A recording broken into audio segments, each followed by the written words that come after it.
but there will be a free loadie drop returning. However, these are not limited or assigned to individual squads, but instead can be accessed by any players. So it's not like there's going to be one crate per squad. There's going to be a number of drops, and any squad, it sounds like, or any individual even, can use any drop. I bet you on average there's going to be less than one drop per squad. Can they just be hit an infinite number of times too? Because I wonder then, that's a like, great question as well. If your team basically gets squad wiped, goes to the gulag or something, and all comes back, even though you already hit your loadout, I wonder if you can grab it again if it's not like in the gas. And if loadouts are just everywhere, I wonder if they don't disappear, and then there will be random loadouts that are in a safe zone. So like way later on in the game, if your teammate finally buys you back and the circle's getting small, and like fifth circle, if there's still just loadout drops sitting there.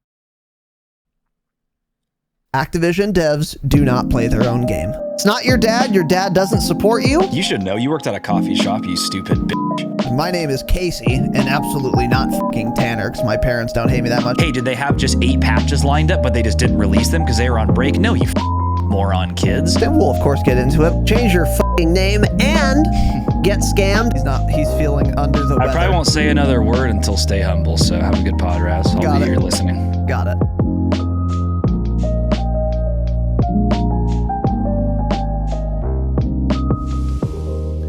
We are absolutely fucking live. Welcome, boys and girls, to the Dropshot, a Call of Duty podcast, episode number 278. My name is Casey, also known as Razinon, also known as the boy on the toy. I am joined in a premium, the Dropshot, by that, Call of by Duty no podcast, one except for yourself, by the way. Don't say known as the boy on the toy. Fuck you. My good friend Tanner. Tanner, how's it going, buddy? Good. Comfy. Warm. Good, comfy, and warm, huh? Uh-huh. Wow. That's interesting. Is it? It is. Not really. I don't care about your comfort. Welcome to the show. Today, we are doing an episode, a podcast episode, in fact, about Call of Duty. We have some fun and exciting topics to cover today. Not a huge week in terms of actual changes to the game, but we did get a couple of things, and we got some interesting news items, most notably, and which will be taking up the bulk of this episode, of course, the Season 1 of Modern Warfare 2 / the release of Warzone 2 roadmap overview type of deal. There is a decently sized blog post we're going to get into, and I'm very excited to get into all of that.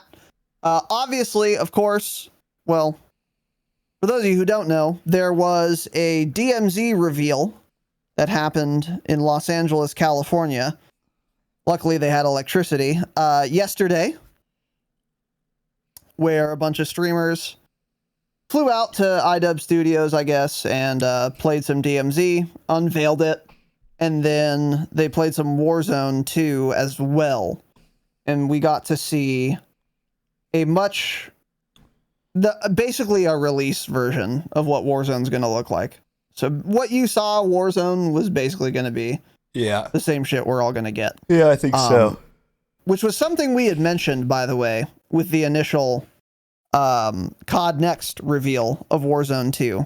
We were like, who knows how this shit's going to work actually on launch. There's a lot of time for them to change some things, and it looks like they did, and it looks like they did for the better.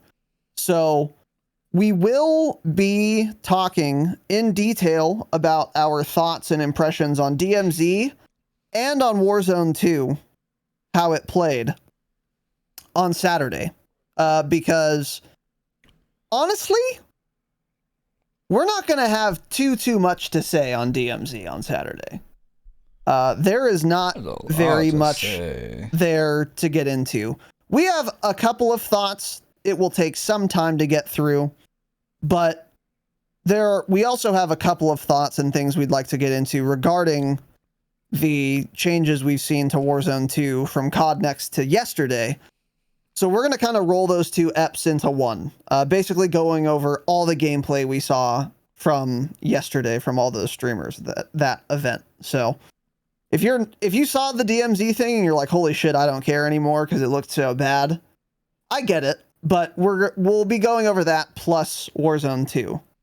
And I will also briefly say or mention, just like we said at COD Next, where we said this gameplay might not be representative of what we get on day one of actual launch. Wait, are we getting DMZ in like 5 days? Mm-hmm. Okay, never mind. I thought we were getting it later for some reason. Yikers. Okay, Well, never mind. Yeah, so we'll get They into said it was that. a preview build, but it doesn't sound like there was much else there. That's what Lupo and Landmark said, is that they were told it was a preview build and it's missing a few things, but it's missing a lot. Yeah, so it's we'll get missing into that the game. Yeah, it's missing everything. It's missing the core gameplay experience of an extraction mode. Yeah, so we're going to talk a lot more about that on Saturday. We're going to talk a lot more about Warzone 2 on Saturday as well. We will be going over the broad strokes today, I believe, though. So, and if we don't, then just wait till fucking Saturday. Yeah, no, I don't think we're going to talk about it at all. It's not in the roadmap or anything. So the few notes I had for it, I moved to Saturday. So okay, yeah, then we'll just talk about it on Saturday.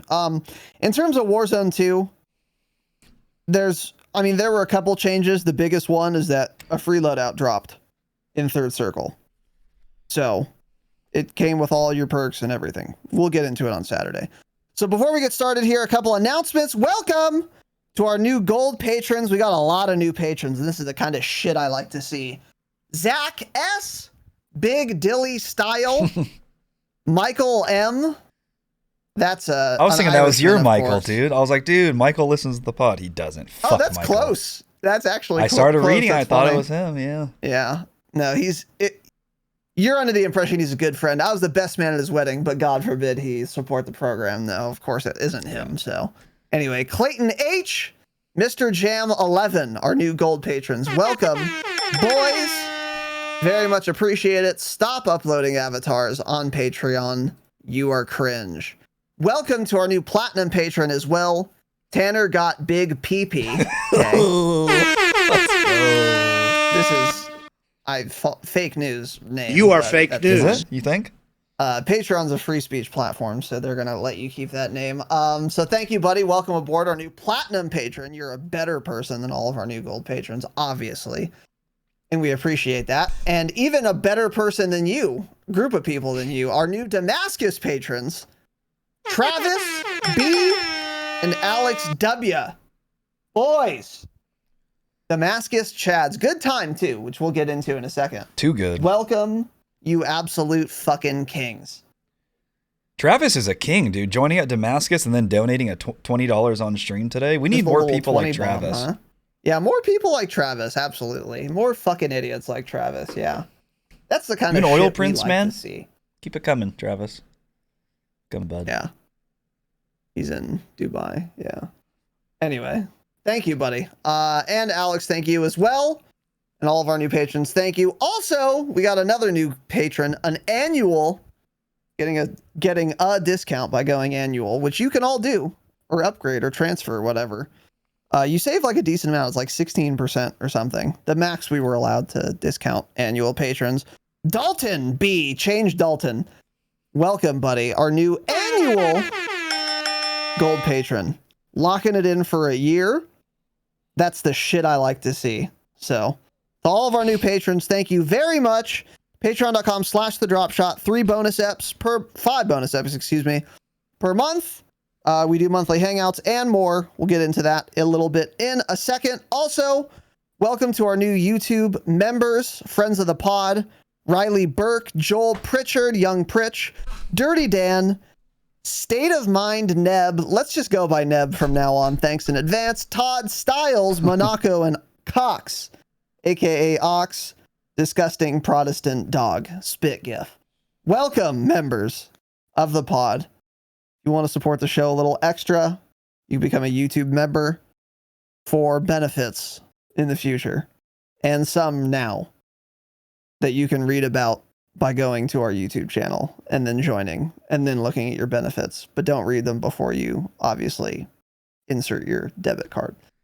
Thank you, guys. That is a good way to support the program, though. It's like better than a Twitch sub, so just keep that in mind. But the best thing, of course, for you guys and for us, Once again, patreon.com/thedropshot, early eps, ad-free eps, bonus eps. You know the deal. Speaking of Patreon episodes, we've uploaded our first Patreon bonus ep for the month. It was a long episode. It was like 2 hours. It was our Modern Warfare 2 second impressions. And it was fun and exciting. It was a very long episode, longer than we thought it was going to be, which is fine. And I quite enjoyed it. And I think most people would be pretty surprised by some of the things we said in there. We broke it up into contrasting it with some first impressions that we don't hold anymore now, later on. And then we talked about the maps again, kind of more in depth on how we feel about the maps, whether they're actually good or not. Because I think by now you start to get a sense of if a map is actually good. Like, if I really hate a map right by now, I'm probably never going to like it, you know? There's times where I hate a map and then in 3 days I like it, but yeah, now's that in fucking 3 weeks, I'm pretty much, I get it, you know? Yeah, we're at that time now where you start really settling in and kind of forming more solid opinions that aren't going to change as often, especially when it comes to maps and stuff. Yeah, there are maps that I just like, you hate day one, and then you realize, oh, like, I was sick of Mercado day one because I'd played it so much in the beta. I was like, ugh, I'm so sick, I don't want to play this map. And now I'm like, oh, this is far and away the best Sixes map in the game.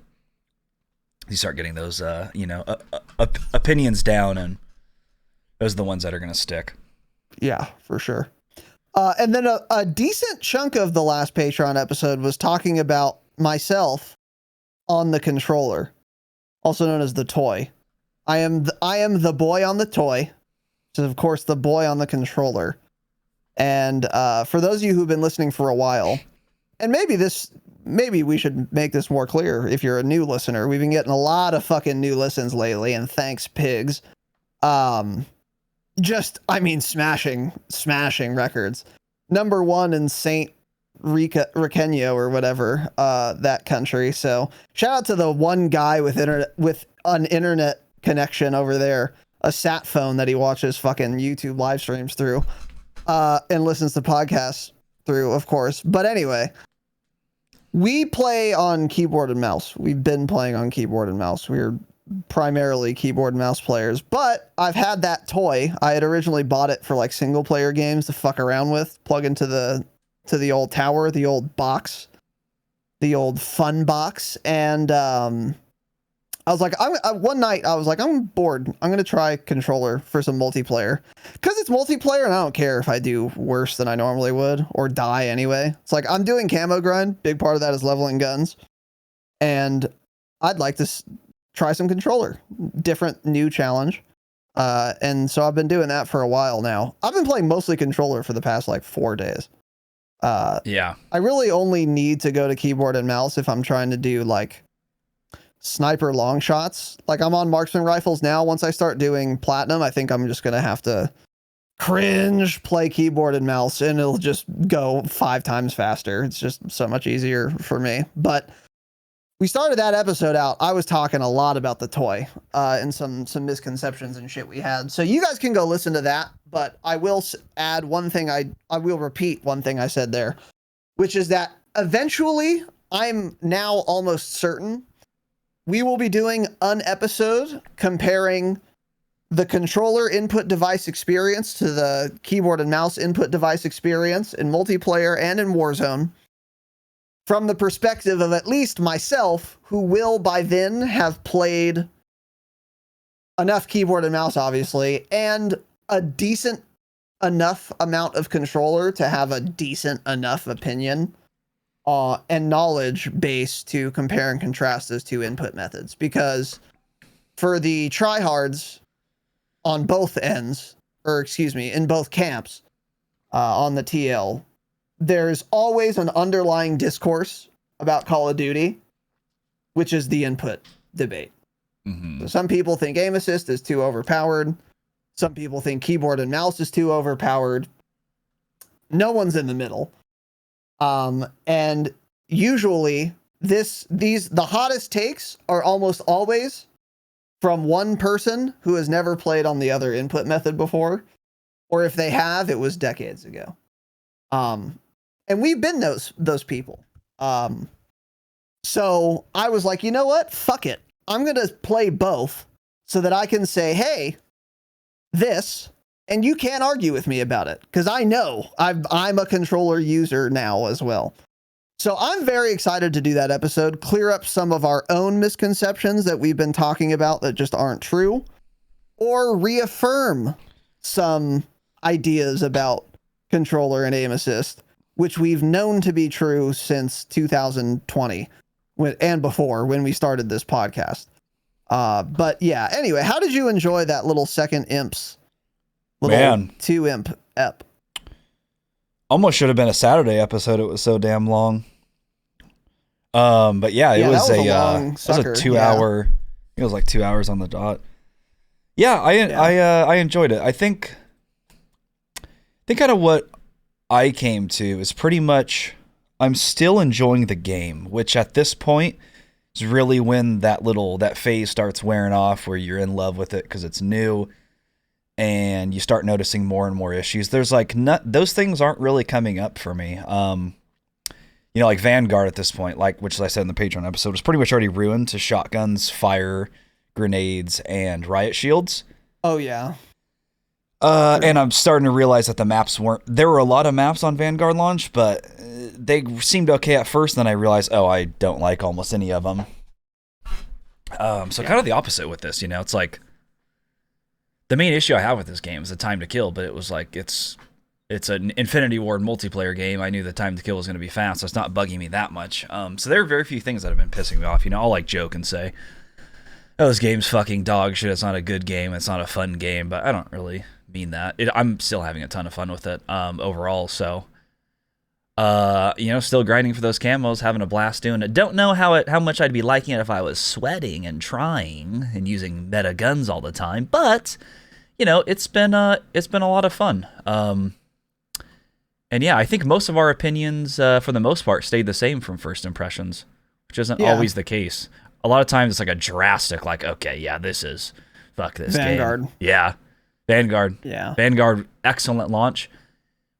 Terrible game. It was partially Vanguard's fault, to be fair. Yeah. Yeah. Because our first impressions of that game were with the assumption that they would be very quickly doing some balance passes, which did not happen. We're still ever. Waiting on, yeah. Yeah. And I mean, when it takes them like literally 3 months to fix some of the camo unlocks for people, then it's like, this game's just chalked. My STG kills weren't counting literally, I think 5 or 6 weeks into the game. Some people's worked, mine were well over a month into the game. My STG kills were still not tracking in Vanguard. So it's like things like that. It's like, are you fucking kidding me?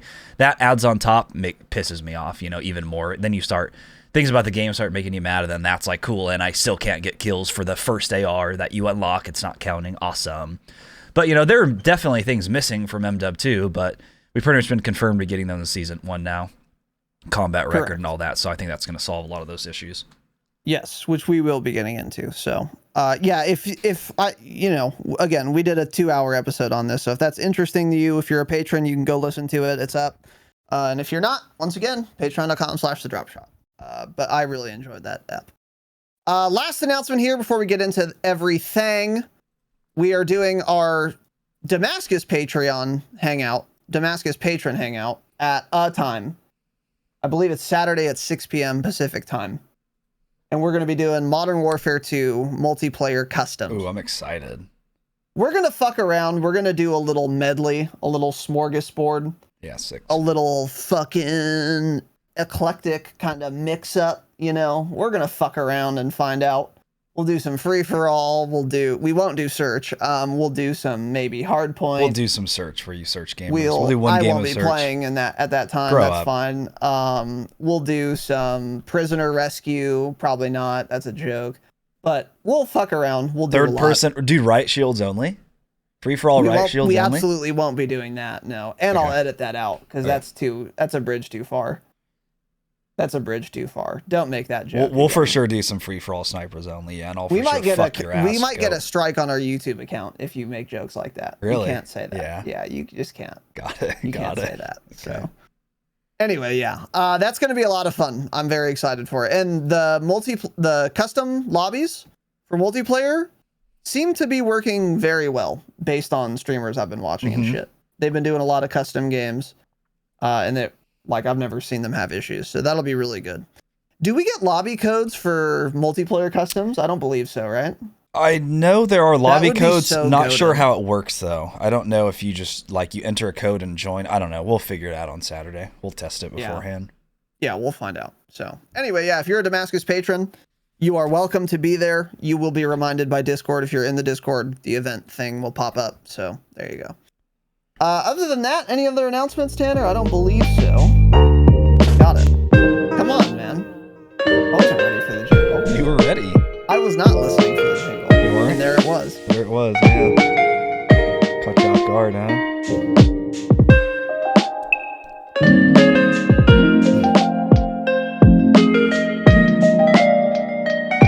Did you get that error everyone's getting on PC today? Nope. Had no issues. That DXGI thing? Really? Interesting. I have a better computer than you, and I'm smarter. And I did the Freethy optimization. That's probably why. And I'm getting more frames than you. You're not. Welcome, boys and girls. Today, we're doing an episode about Call of Duty. As I said at the outset, we have a delicious, yummy blog post from callofduty.com about Season 1. So we have a lot of the Season 1 details. I don't think they rise to the level of patch notes, which we may never get, but we at least know a direction. And there's some good stuff in there that I'm excited to get into. But first, some patches and changes that already have happened.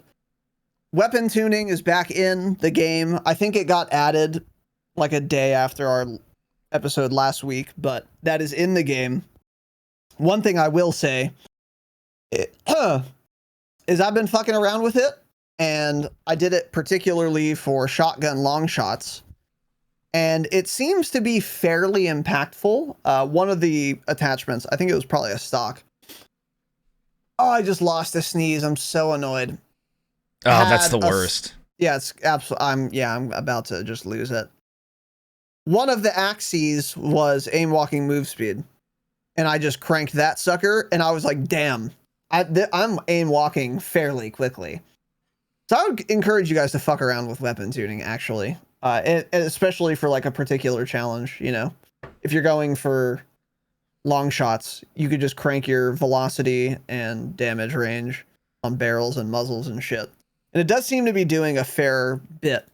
Very hard to test how much the velocity slider does anything, obviously, but like the aim walking one, it felt like it was pretty impactful. So anyway, that's back in the game. It appears to be working fine. And we also got, holy shit, patch notes from infinityward.com. Whoa. Week 1 patch notes. So this was, I don't know when this was. They don't put a date exactly on it. I was looking for a date, and there's not a single Awesome. date on. I can't believe it. I can't believe it. I literally couldn't believe that there's no date posted. Unbelievable, some say. I can, because Infinity Ward is a dog shit development company. So. Yeah, if this, you know, I was giving them a little leeway. I did say that the last pod. I was like, I'll give them a few weeks. We'll see how they do. If this trend continues, I think we owe Ashton Williams an apology. I think we may have to make a public apology to Ashton Williams. Because so far, it's the same thing as MW19, yeah. So maybe she wasn't the problem. Maybe it's Joe Seacock and Patrick Cocksucker Kelly. It ultimately is their fault, because they are the studio heads, yeah. Patrick but bullets come out of the barrel Kelly. Yeah, I don't know who's in. Yeah, maybe we do owe her an apology. Probably not, but whatever. I mean, we got patch notes. We got multiple patch notes on their website between tweets. Like there was a time frame, I believe, that you had found where the time between her latest tweet and the tweet before that was 9 months. So if that's true, there were probably at least one set of patch notes on their website that just was not tweeted about. So I don't know how much she deserves an apology, but anyway. She was retweeting Biden's campaign, man. She didn't have time. Yeah, maybe that counts. That's something for sure. So anyway, here's the patch notes post. They write some dog shit that I don't care about. None of this is really that interesting, honestly. Yeah. We've addressed a number of crashes affecting players. I have been crashing less than the first week, so that's good. Fix for camos, frame drop issues, etc. I don't know what the latest is on NVIDIA drivers. They updated one today that Beanox actually posted about. And this is the official game-ready driver. They said we worked together with we worked together with NVIDIA on this, and this is the game-ready driver. Everyone, please update. I'm not updating. My driver gives me 0 issues. I'm not crashing. I'm not stuttering. I'm getting good frame rate. So me personally, not upgrading. If you guys are having issues, which is what some of like the people that do PC stuff on Twitter were saying, like if your game's performing fine in your opinion, leave it. Don't even bother updating. You may just run into more issues. But this is technically the game ready driver. If you've been crashing, freezing, getting stuttering, definitely update, try it out. But I won't be touching it for sure. And that driver is 526.61. No, this came out today. This is already old. Got it. It's whatever the newest one is. I think it may still be a 526, but yeah, go to Beanox COD PC or something as their Twitter. You'll figure it out. Yeah, but if you're not having issues, don't touch it. Yeah, I agree. Let's see what else is here. Nothing. Yeah, there's pretty much nothing. There's the weapon tuning thing. Pretty much it. So they disabled the live pings because people were staying pinged after death and for the rest of the game. Oh, that's what happened. Yeah, I was like, I swear I was able to ping. Okay, yeah, that explains it. Okay. So here's one thing I will mention from this patch. Just classic Infinity Ward. The first patch notes, I'm so happy they did this.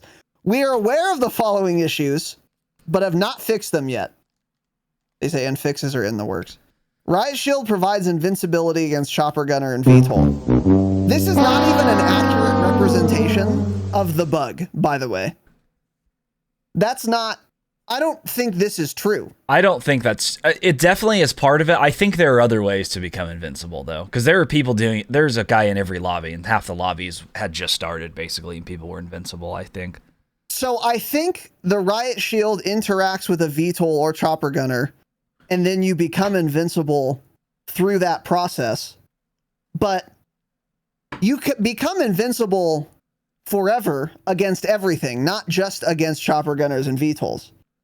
Like, again, they wrote, Riot Shield provides invincibility against Chopper Gunner and VTOL. No, actually, if you get shot with a VTOL, you're invincible to everything. So it's already just wrong. They're describing the exploit incorrectly. Classic. And, of course, what else is funny about this? Not fixed. Very cool. Pretty major bug that's not fixed, actually. I'm honestly surprised they didn't, like, remove the Riot Shield, honestly. Yeah. It's pretty wild. I haven't seen too many people doing it lately, though, actually. It just doesn't happen that often. That's why I don't think it's that big of a deal. But if it was happening more often, like, it's really fucking annoying when some guy just you can't hurt him, obviously. Like, it's a pretty... If this was more common, it would be a gigantic deal. Yeah. But they're aware of it. Smile. They might be aware of the issue because they haven't written the issue correctly. So I don't know if they're aware of the issue. So they may be aware of the issue and they may be working on a fix. I hate Infinity Ward. Just letting you guys know. I hate them. They're so bad. They can't communicate, dude.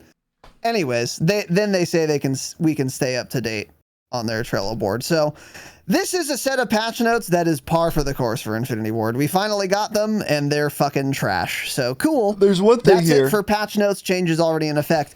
Who fucking knows what else changed with the game, by the way? Not me, but they didn't write it in the patch notes if there was anything else major. So there you go. That's that. They did say we continue to refine our UI and we'll have more details in the season when launch.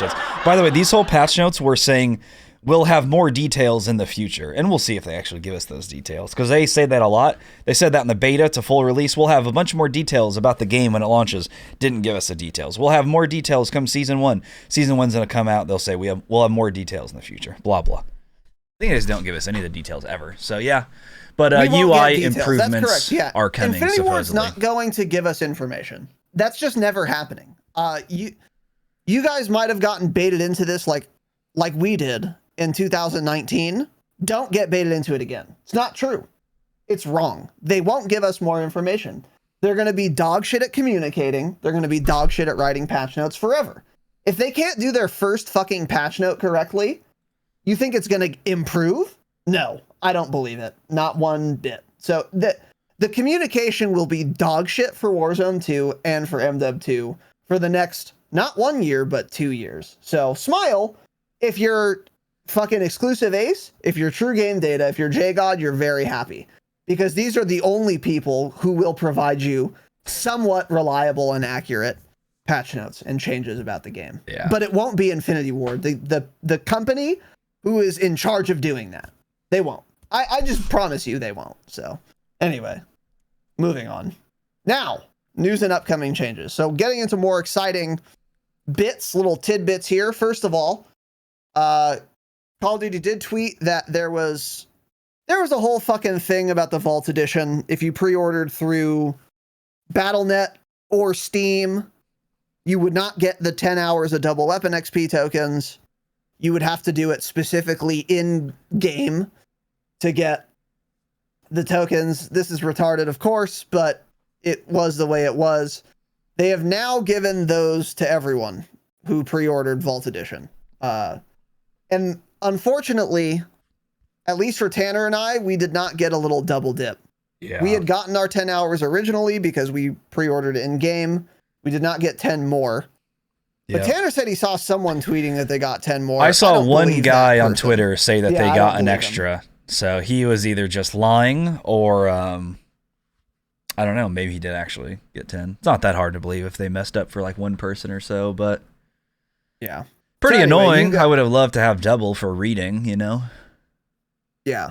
Oh yeah, for sure. So, but there's no like notification that this happened, by the way. So I'm not kidding. There are probably some of you who have been sitting on these and just didn't know it because you just didn't bother to check. So go check your XP tokens if you pre-ordered Vault Edition. If you never got your 10 hours, you should have it now.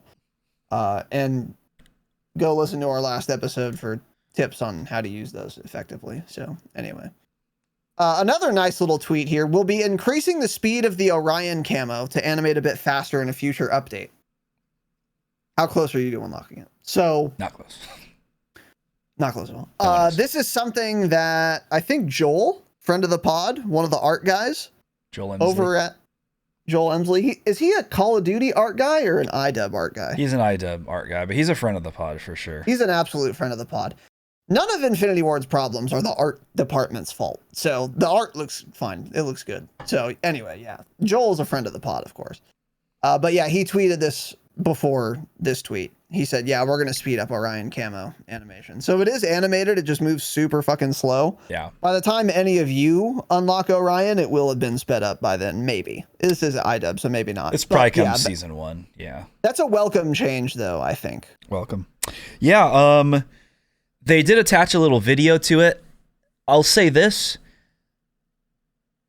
Didn't know if the video they attached was the before or after. That's a it's great still question. pretty Yeah, slow. I thought the same It's thing, pretty damn slow. It's, I'm exaggerating a little bit. It's noticeably faster. In my mind, still not fast enough. Better than where it was for sure. I think it can be hit with a little boost to the speed still, but whatever. Better than nothing. We'll see. It's never going to be like a super fast, like, animated Black Ops 4 camo that like fucking flashes and gives you a seizure basically because they had so many color changing camos, but those were cool to me, so I get not everyone likes those. I think that's kind of what Infinity Ward wants to do. They're not exactly the dev team that I feel wants to use like animated shit on their guns, but like super fucking crazy. Yeah, so this is where it's going to be, but you know, better than nothing. I still do agree. I think Polyatomic all around looks better, but if I unlock Orion, of course I'm only running that. I'm never going to run Polyatomic ever. But Yeah. it does still look better in my opinion. Yeah, I'll use polyatomic when I'm doing those challenges. Get my fix looking at that nice camo, and then once I have Orion, I'll never use another camo again, and it's that simple. Well, you won't, because you'll use the guns, do the polyatomic challenge, unlock polyatomic, and move on. So you won't ever use it. Which is what I said. Yeah, you'll never use polyatomic, which is unfortunate for sure. Yeah, it is unfortunate. Yeah, but there you go. One thing I've been thinking about doing though, you know how there's those mastery challenges too? Yeah. I'm thinking like, will a gun be meta in Warzone long enough to where I could actually get that Orion camo? Probably not, right? Or the Orion, like the fucking weapon mastery charm thing. You know, probably not. This is so you have to get 400 kills to get that little emblem and calling. Oh, you're talking about the charm. The charm, okay. And I think you have to do the preceding challenges first, too. I was about to ask you that. I think you have to do 1 + 2 + 3 + 400. Yeah, I was about to ask you that. So it's 100 with gold, 200 with plat, 300 with poly. I don't know. So. I saw Super Nerd maybe not. Post that he got the Joker Orion one, the emblem. Jesus. And that was literally like at the most 2 days after he had gotten Orion. So that's why I'm thinking maybe you don't have to do the preceding one. Maybe you don't have to. He got 400, even if it's only 400, he got 400 kills in 2 days. Well, he plays like 20 hours a day. Jesus Christ, that sounds awful. Yeah, but so that's why I'm thinking, I don't know if you do have to do the gold, platinum, and the other ones. He said he got 1,000 kills with that. Okay, so according to chat, that means you have to do all the challenges, yeah. 1,000 kills in 2 fucking days with a Joker? I'm calling shenanigans on that. I don't know. It felt like it was 2 days. It could have been 3. It certainly wasn't longer than like 4 or 5 days, though. I mean, it was in 2 or 3 days. Okay. Yeah. So anyway, yeah. So that's a side point, but yeah, they're gonna speed up Orion, so that's cool. I think it will look fine either way. It's a status symbol, so and the camo looks good. It's a status symbol. Yeah, that's what people need to realize. Yeah. Not using it because it looks good. Using it because you grinded every gun. Correct. So now moving on to the meat and the potatoes of this episode. Our blog post. Holy shit, man. Meat and taters, huh? The meat and the taters. What do we fucking have here, dude? Wow. Well, let's see if this is working. Cool, that works. Nice. Nice. There we go, Everything's boys. better. Well, it's just because I set it up beforehand. We're going to start with a little roadmap here. I'll be honest, I haven't read these patch notes. I've seen the big things on Twitter and whatnot. Haven't sat down and read through any of these. So we're going to start with a little roadmap here. Season 1 drops November 16th. Next Wednesday. It's a Wednesday. Yeah, I was thinking it was a Thursday. That's right. That is a Wednesday. Yeah, that's so weird. Next Wednesday morning, we get Warzone 2, Modern Warfare 2 update. We're getting a new map, Al Mazrah, DMZ, the new Gulag, Heavy Chopper, Hummer electric vehicle. Wow. You going to use that, man? Do you have to fill that up with gas then? You don't. You probably don't. Do you have to fill that up with gas in Warzone, man? I saw a tweet that says you do. Like really? Charlie and Till specifically singled that out. Yeah, because they thought the same thing. And they were like, no, you still. I swear I didn't see that. I just thought of that as I started talking about it. I was thinking maybe that's like their thing, like, oh, it's an electric vehicle. You don't have to use gas. That'd be kind of cool. I mean, that should be how it works. That should be how it works, yeah, because Hummer probably paid $40 million to have this in the game. So instead, it just shows a battery charge where the fuel charge is, and it drains like half as fast. So you could travel twice as long with it on a charge as you could on a full tank, but you can't refill it. But realistically, it charges. You get less usage out of it. Yeah, of course. But yeah, this is a video game. It'll go 200 meters and have to recharge. Anyways, the rest of the stuff doesn't matter. Oh, I was right about one thing. Third-person playlist. They confirmed that. They played that yesterday. Third person is coming as another playlist mode to Warzone. Don't know if it'll always be in there, just like an LTM type thing, but it's coming. So with the launch of Season 1 next week, Shoot House from MW19 is coming back. We'll have some screenshots to show. Shit, actually, I can show the screenshots now, actually. Shoot House is coming back. Got some little images here. That's shipment. Here we go. So it's got a new little It's not in the same area. It's based on like what Al Mazrah kind of or it looks like Las Almas basically. Looks pretty and looks cute. Looks pretty cute. I went over these screenshots a lot. I couldn't notice any major changes that's going to change the flow of the map itself. Looks like the same. It's just got a little refresh. You know, this was a big Blackhawk before. Now it's a little bird. Yeah. Looks cute. It kind of feels... I know it's not, but it feels like it's smaller for some reason. Yeah, I mean, you're looking at screenshots from above, surely. Yeah. But, yeah, that's I know the jump spot be, from but... mid. Oh, wait, that may be. Hold on. Okay, never mind. I thought maybe you couldn't get past that this time. Everything's the same. Yeah, it's there. not concrete. Instead, it's like dirt and grass on the ground. Yeah, there's some greenery, but the background looks pretty. Look at, you're in like a nice little mountain range.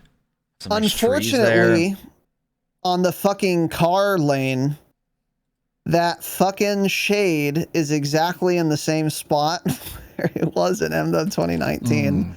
That shadow. Now, luckily, it doesn't matter in this game because I'll get a diamond and I'll fuck that kid up. But yeah, I just thought that was worth pointing out. But a lot more detail up top, it seems, in the areas that don't matter. It's just like, it's more detail. The little patios. It looks like it's, well, I guess that's what it's supposed to be. Maybe it's very run down looking. Looks like shoot house. It looks like the shoot house has been abandoned for a year or so.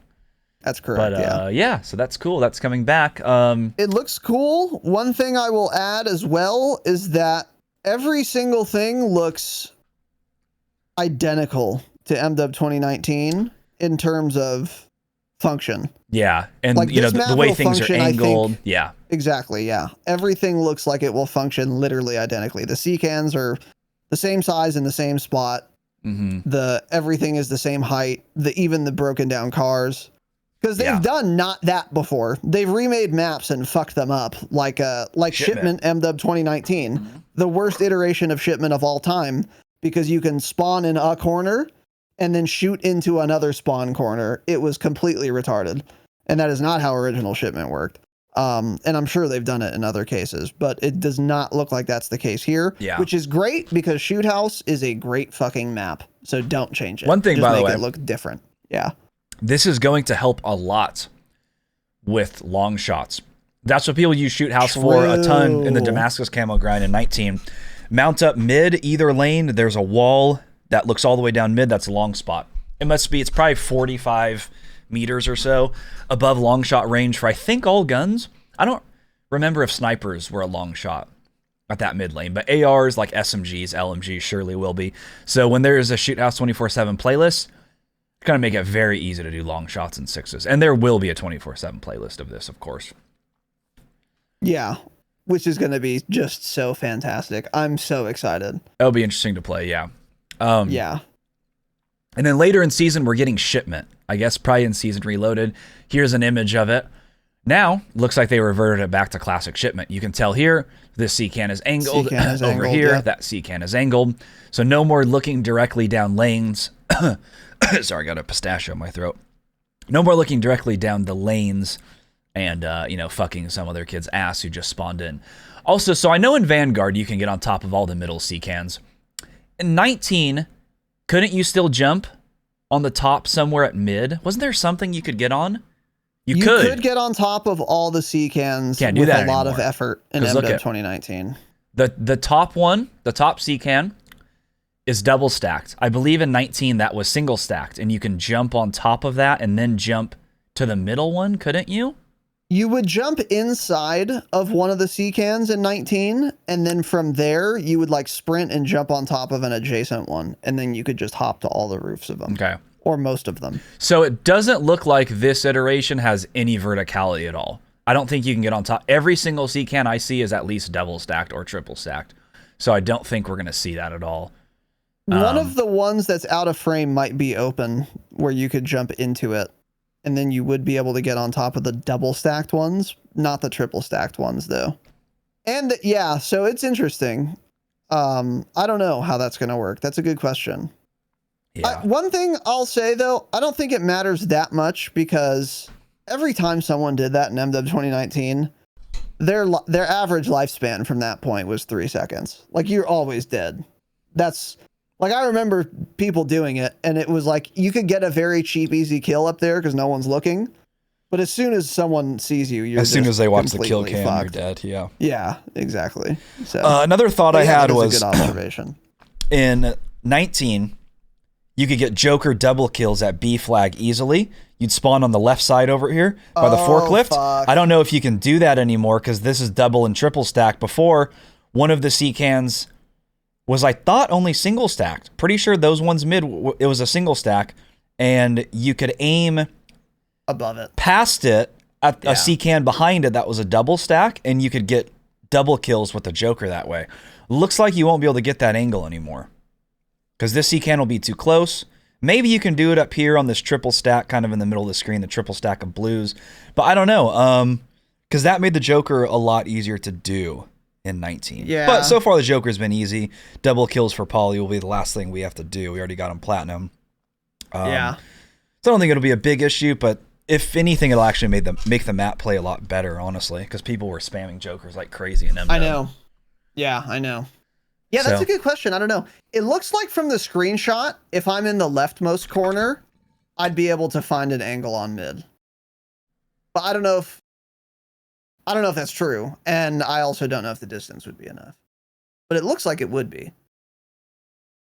You know? But it's hard to tell. Yeah, we'll find out in game. But it isn't as much of an issue anymore because the challenges aren't completely cancer anymore. So yeah. But yeah, I'll say this. Very happy to see both of these maps come back. Surprised it's this early, though.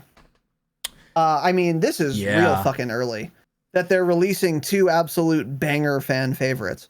Well, shipment's coming later in season, though, so that is... Yeah, sure. But still. Yeah. I'll take it. It's going to make the camo grind way fucking easier. Yeah. Because you're familiar with the maps, and then especially shipment, you're just constantly getting XP. Yeah, shipment can never Have fun with come decoy back. grenades on shipment, by the way. Turn off your audio. Yeah, audio Simply didn't matter on shipment as unplug it your is. Yeah, headset. now it definitely won't. Yeah, it's just going to be decoy spam constantly. Yeah. But anyway, yeah, I'll take it though. I'm very excited to play Shoot House for sure. Yep. So anyways, moving on here with the roadmap. Confirms Raid is coming in season, which is I think they already confirmed that for season 1 Reloaded in December.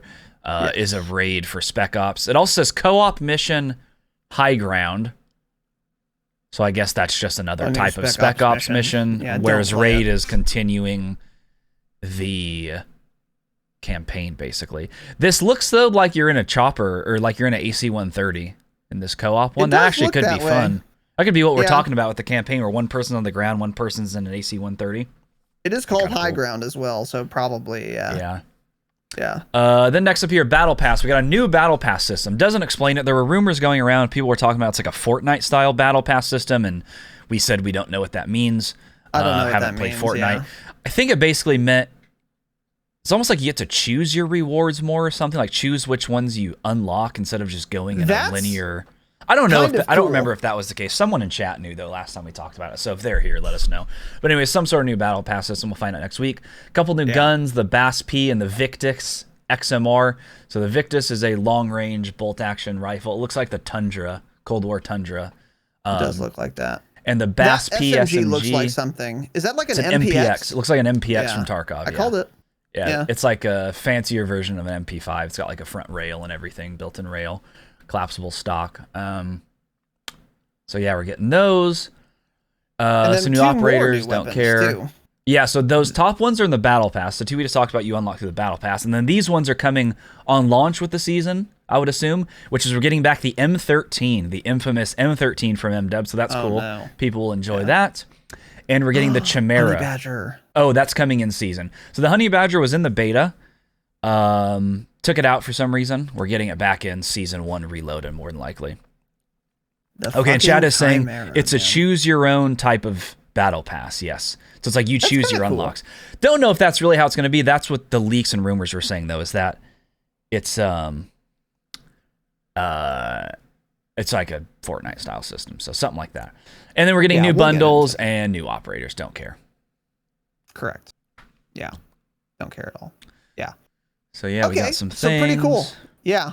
Yeah. So we're getting an SMG, 2 ARs, and a sniper. Yeah. By the way, that's a lot of weapons for one season. That is, yeah. So this is something Tanner had been saying. Guns too, actual guns. Yeah. If you're on your Orion grind and you don't want to touch an M16, wait a couple days for season 1 to come out. Pay to win, get one of this, get that M13 right away. It'll be way easier to get platinum than a fucking M16 will. And then you'll never have to touch an M16 to get Orion. So there's a pro tip for you, because that'll be coming on launch. Chimera will be coming later in the season, but you'll have an AR that's going to be better than the M16 to get gold. Surely, make that grind easier for you. One thing I don't like about these two ARs, though, is that they are super similar. Like the Honey Badger and the M13 are both like the SMG AR hybrid guns. High fire rate, low recoil. Yeah. Like, why are we adding them both at the same time? It does look like, I don't know if the Honey Badger's always had this, but this fucking Chimera gun looks like it has an integrated suppressor by default. I believe it does, yeah. Okay. Is that based on a real gun? Do you know? I don't know. The Honey Badger was a gun in some COD that I never played that was very popular. I think it was... What was the Honey Badger in? Advanced or Infinite? BO3 or something. Was it BO3? Yeah, or one of those. I don't remember. I never played that one. Yeah. But yeah, Honey Badger was a popular gun, so that's what this is based on. But quite a bit of content coming from the looks of this, right? Yeah, that is quite a little bit of content. I am glad that we're getting 4 guns in season, like you're saying, instead of 1 gun and 3 melee weapons or something. Oh yeah, no melee weapons. That's kind of cringe. And that's what we had guessed. The only time I would ever want a melee weapon, we don't get one. Yeah. Smile. Yeah. And they thought about that, so we won't get a melee till season 2 or 3 for sure. That's, yeah, unfortunate. So yeah. Heavy chopper, new vehicle. That's just a new vehicle for Warzone, right? Yeah. Okay, yeah. And then Prox Chat still coming back, man. Very interesting. But yeah, so that's the roadmap. We'll get into more details here as we scroll through. Yeah. What else is relevant here? I guess you can start reading the Warzone 2 overview. I need to go pee if you want to start reading that. Okay, go ahead. Warzone 2 overview. Yeah, no. Al-Mazrah, home of Warzone 2. Don't care. It is weird that third-person playlists are coming to Warzone 2, like, on launch. That's very interesting. But in terms of, like, very specific things about Warzone, we're going to, again, talk about those on Saturday. But one thing that they put in the roadmap, so I'll mention it, is interrogation. So if you down someone and you, like, go up to them and interact, you will get, like, a little ping of where their teammates are, which is pretty fucking cool. And when this had originally leaked, by the way, Tanner and I suspected that that was how interrogation could possibly work. So it's cool that we were correct, of course. That's cool, but it's obvious. Of course we were going to be correct. But also that it's actually getting in the game. I like that feature, I think. Because it incentivizes you to go to some guy you downed. It incentivizes you to not thirst them, which is kind of a gamble. And it's risky as well. So there's like an upside, but also a downside that obviously people can camp their down teammate. So we'll see how that goes. So anyway, they talk about Al-Mazrah. I don't care. Yeah, free to play BR, blah, blah, blah. So loadouts are not leaving. Custom loadouts are back for Warzone 2.0. So similar to the original Warzone, loadouts play a large role in what makes this game unique. And in this new era, players will have quicker access to their loadout's primary benefit, the primary weapon. Okay, I'm just going to keep reading. There are 3 ways to earn a loadout, or at least a primary weapon. Shops. Players can use in-game cash at the shops. New name for the buy station. Why are we changing the name of the buy station to shops? Like, what is the purpose of that? Everyone knows what a buy station is. No one... Okay, whatever. So they call buy stations shops now. I don't know why that was necessary, but sure. To purchase their primary weapon from their created loadout. So you can still buy a weapon from the buy station. and it will take the primary weapon from a particular loadout. So I could still just make a loadout with two different primaries, and I just put them in separate things. Okay. Loadout drop public event. Loadout drops will drop into Al Mazrah in the middle of BR matches. So these are what Tanner and I historically have referred to as the community loadout, the free loadout, as most of you know it. They're calling it a public event. Again, don't know why, but there will be a free loadie drop returning. And here's what else they have to say on it. However, these are not limited or assigned to individual squads, but instead can be accessed by any players. That is very fucking interesting. So it's not like there's going to be one crate per squad. There's going to be a number of drops, and any squad, it sounds like, or any individual even, can use any drop. Huh. I'm not sure how I feel about this or what it entails, but it is fairly different. I would imagine that the number of loadies that drop in this paradigm is going to be fewer than the previous paradigm where it was one per squad. I bet you on average, there's going to be less than one drop per squad. Fewer than one drop per squad. Yeah. What are your thoughts on that? Yeah, I'm trying to think how that would play too. It mainly depends on how many of them drop. If there's like 4, that's going to be crazy. I wonder how they just be hit an infinite number of times too? Because I wonder That's then, a like, great question as well. If your team basically gets squad wiped, goes to the gulag or something, and all comes back, even though you already hit your loadout, I wonder if you can grab it again. If it's not like in the gas, and if loadouts are just everywhere, I wonder if they don't disappear, and then there will be random loadouts that are in a safe zone. So like way later on in the game, if your teammate finally buys you back and the circle's getting small, and like 5th circle, if there's still just loadout drops sitting there. I almost think that would be better than what we had before, but I don't know. That's really hard to say without playing it. Yeah. And I don't know if they'd be camped more or less. I don't know. If there's less on the map, there's going to be a lot of action going on around them. But then maybe less people actually sitting there and camping them like we saw in Caldera a decent amount. Because in Caldera, you're like, oh, someone's for sure going to be coming for this. Their loadout's still there. Like, someone will come for this. But this, it's like, okay, maybe 2 squads already hit it, and there's no reason for me to sit here and, sit on a mountain 300 meters away and watch it. So I don't know. That is interesting. I'm not for or against that yet. Exactly. I'm in the same boat as you. It's impossible to predict how that's going to play, I think. But we will get back to you guys on that. And we'll get into more detail on that on Saturday as well.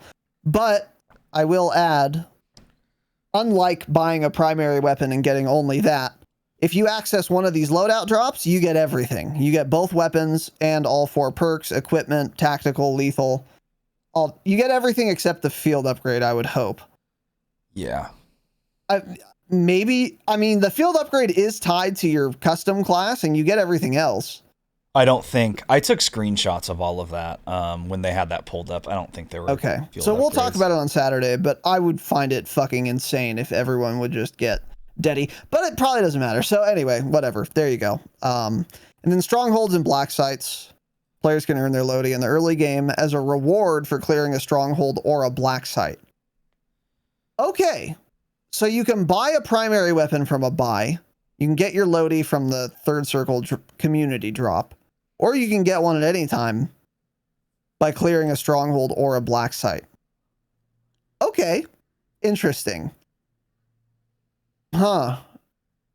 So it seems like the Sweat Lord strat is going to be to absolutely instantly go to a stronghold or black site. Like as soon as you can, anyway. Yeah. I think that is. Because you're always going to want your loadie before other people. From what we saw before, you couldn't access them right away. There was like a timer. I didn't pay attention to how it was yesterday. Again, we didn't watch much of the Warzone gameplay. Yeah, well, I'm going to watch it before Saturday. Yeah, so at least in the COD Next event, though, you couldn't just drop on it and immediately go to it. They had a timer set to them. So it's still like there'd be a loadout delay. Plus, I'm sure it takes a few minutes to clear out the strongholds because the AI is fucking insane. It wasn't DMZ anyway. Yeah. So, yeah. But yeah, like I said, we'll talk more about that on Saturday. We'll get all our ducks in a row and get into a lot more detail like it deserves, I think. So so they also say BR looting, so like Warzone 2 looting is like it used to be, but DMZ is going to be the looting system we saw for Warzone at COD Next. So DMZ is where you open a box and it opens your backpack and the box's inventory. But for Warzone 2, it's going to be, if you open a box, all the shit spits out onto the ground. No, it wasn't that way, I don't think. Got it. Okay. It was still the same way as COD Next. Well, I don't know. Let's read it.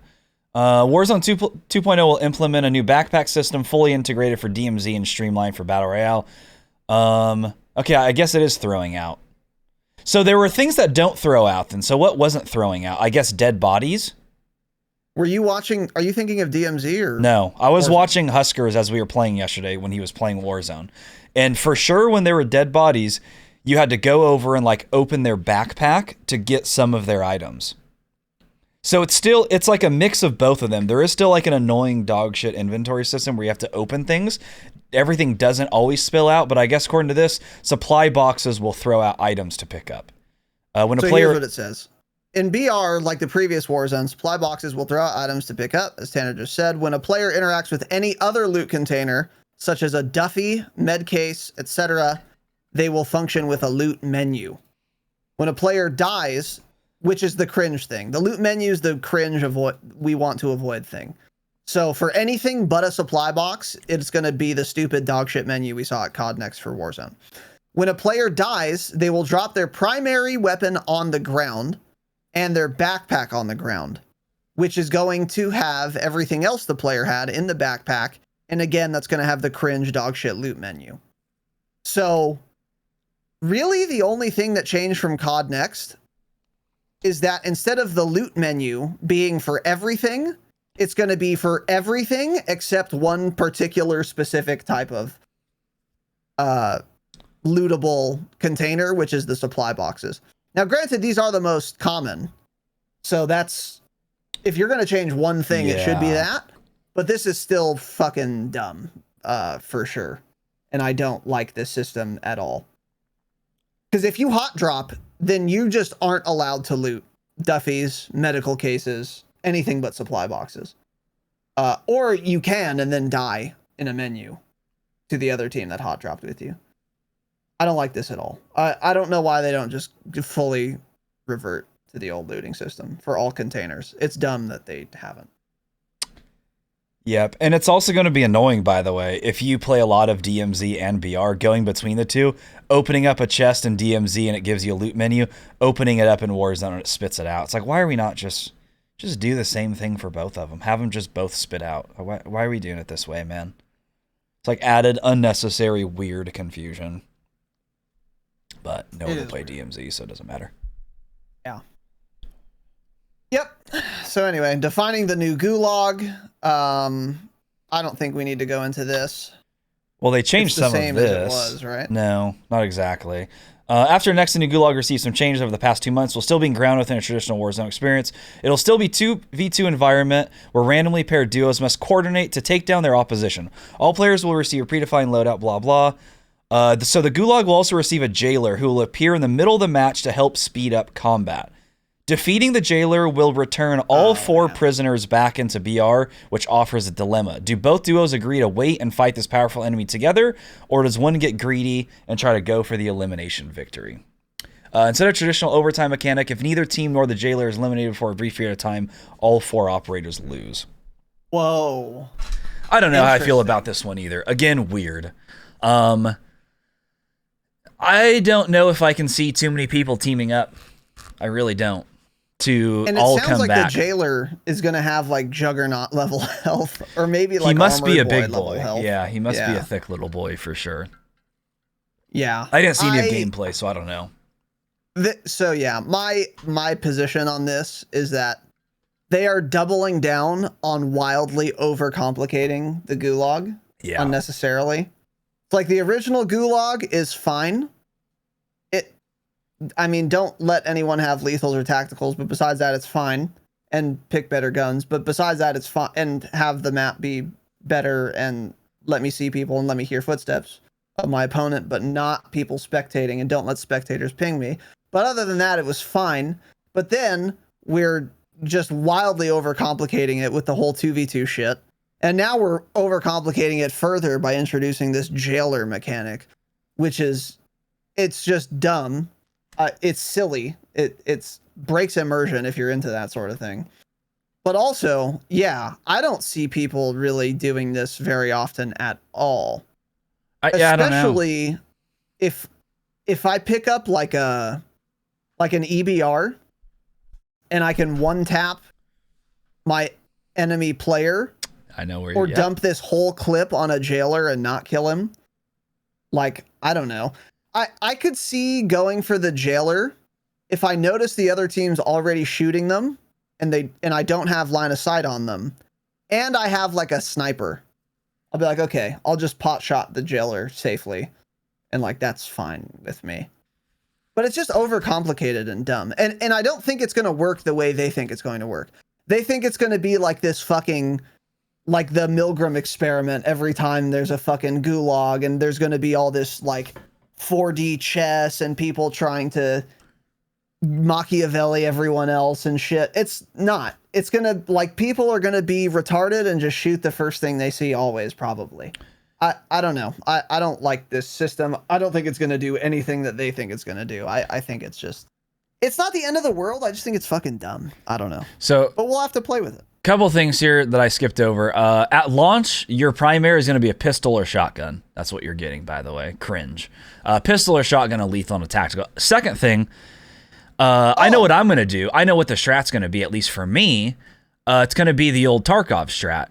Oh, are you a scav? Yeah, I'm a scav, man. Come on down. 2 scavs walk down. Smile, I'm a PMC. Dead.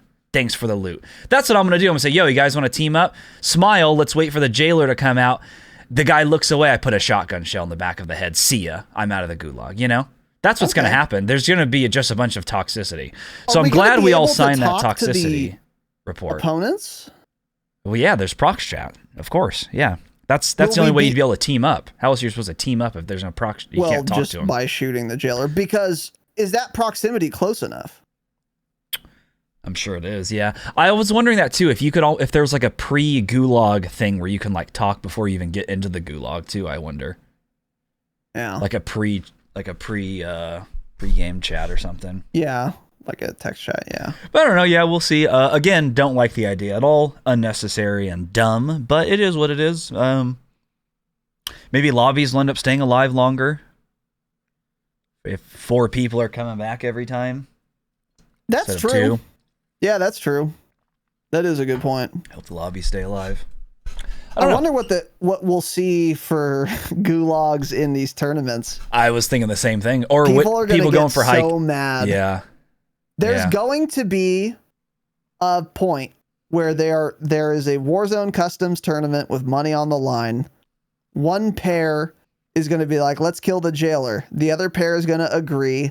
The first pair betrays them. Mm-hmm. And then the second pair gets furious and starts, and a beef starts because of it on the timeline. I promise you that's going to happen, and that makes me smile. Yeah. So if only for that reason, I love this gulag, actually. So never mind, I take it all back. It'll be the classic betrayal. Like when Swag got all pissed that Iceman Isaac threw Booyah into the side of Hospital on Verdansk with the chopper, even though Booyah got on the chopper with him. Right. And then he killed him. Smile. It's going to be something like that. You guys that's fucking bullshit, blah, blah. Yeah. Betrayers. Anyways, cool. Yeah. Sure. Moving on here. AI combatants in Battle Royale cringe. Only at strongholds, black sites, and gulag overtime. The gulag is just one of 3 places where players can fight AI combatants. And lovely, just what I want to do. As will be restricted to guard specific locations. The other 2 are strongholds and black sites, which are clearly designated on your in-game TAC map to allow you to opt into engagements with AI combatants. During each match, several strongholds will be activated around the map. Squads can visit these areas to fight AI combatants. The first team to complete the stronghold must disarm a bomb and will earn a key to a black site in their custom loadout. Cool. Successive teams must eliminate a specific number of defenders and will earn their custom loadout, but not a black site key. Huh. So if you complete it, another team can still come along and get their loadout. But so what else does the key offer you? It must give you other things besides your loadout. If you're the first team to do it, you have to get more rewards, right? So you get the black site key if you do it first, and black sites are a more dangerous form of strongholds, but they offer a permanent weapon blueprint reward and even more valuable in-match items for those who clear it out. These are available only via black site key given to the first team that clears one of the active strongholds. I kind of like this idea, actually. Yeah. It kind of reminds me of doing like those dumb fucking Easter eggs to get in the crazy bunkers that have advanced UAVs and shit in them. Except this one is actually like hard to do. I kind of like this idea, actually. I like that it gives you a weapon blueprint too, because that makes doing this at least once worthwhile. And it's fun to experience all the content. And if you incentivize that, people will do it.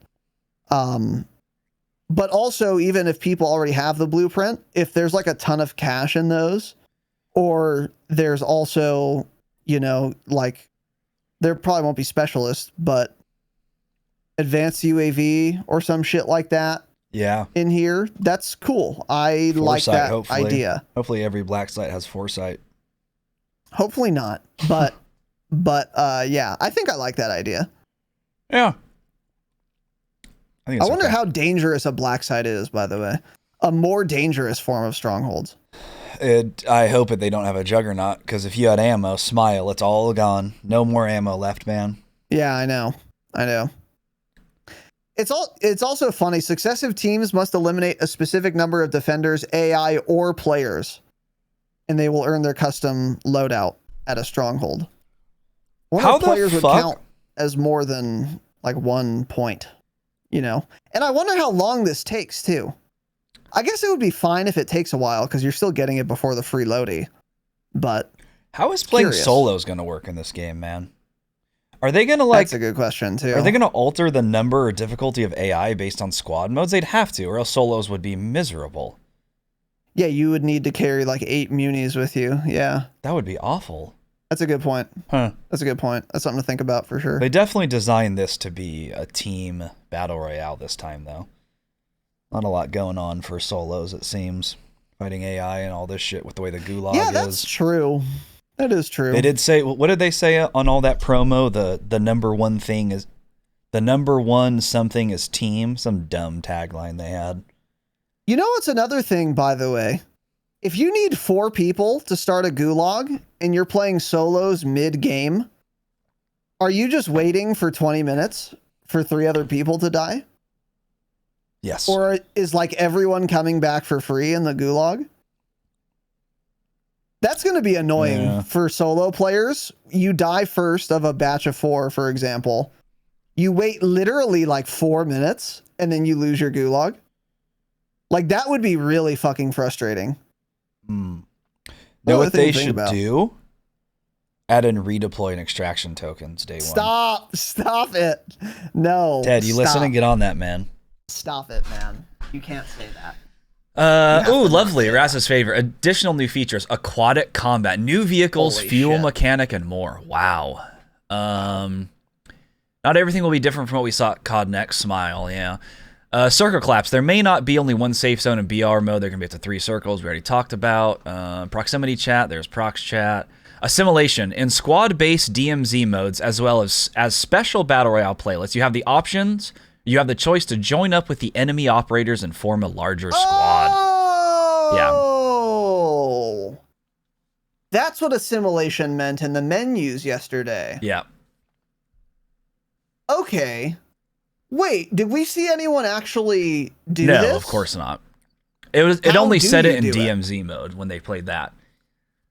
I think you literally just don't kill each other. You use prox chat and say you guys want to team up, and that's it. I don't know how it actually works. Other than that, because they make it sound like you could like add another squad to your squad UI that was in like the bottom left, like mechanically add them. No shot they'd be able to figure that out. There is some way that would happen, but I don't know how. Yeah, that's interesting. That's interesting. They're doing a lot of like psychology goofiness. Like this is another goofy psychology thing where it's like, do we kill the jailer or do we kill each other? And then they're kind of like doing that again with this assimilation thing. hey, we should walk up to them and use prox chat to ask to team up, and I'll press fucking F2 and they press F3 to accept, and then now we can't friendly fire each other because we're like tagged as the same team or whatever. But then if you try and do that and they're dicks, they can just fuck you up when you go inside to ask. I don't know. I kind of like it for, obviously not for regular BR, but for DMZ and maybe other modes like that. I wonder what other type of mode could have assimilation integration. Mm-hmm. And what a nightmare, coding wise, by the way. I'd be surprised if this ever works correctly. I literally don't think it would even put you in the same squad. I think it's just like saying, I don't know though. Why would they even describe it? You could team up with people now in Warzone if you wanted to. Exactly. Yeah. That's what I'm saying. I either don't think it'll actually put you in the same squad together or anything. And if that's what their goal was, it won't work for 3 months. Yeah. Yeah, I think it's just going to be like a buggy mess. Yeah. But anyway, yeah, that's kind of cool. Anyways, moving on. Heavy Chopper and Hummer EV. Here's a guy wearing quad nods while also wearing goggles in the middle of the day. Smile. Yeah, that makes sense. This boy's got a Riz T on with no face shield. You got to slap a face shield on that, buddy.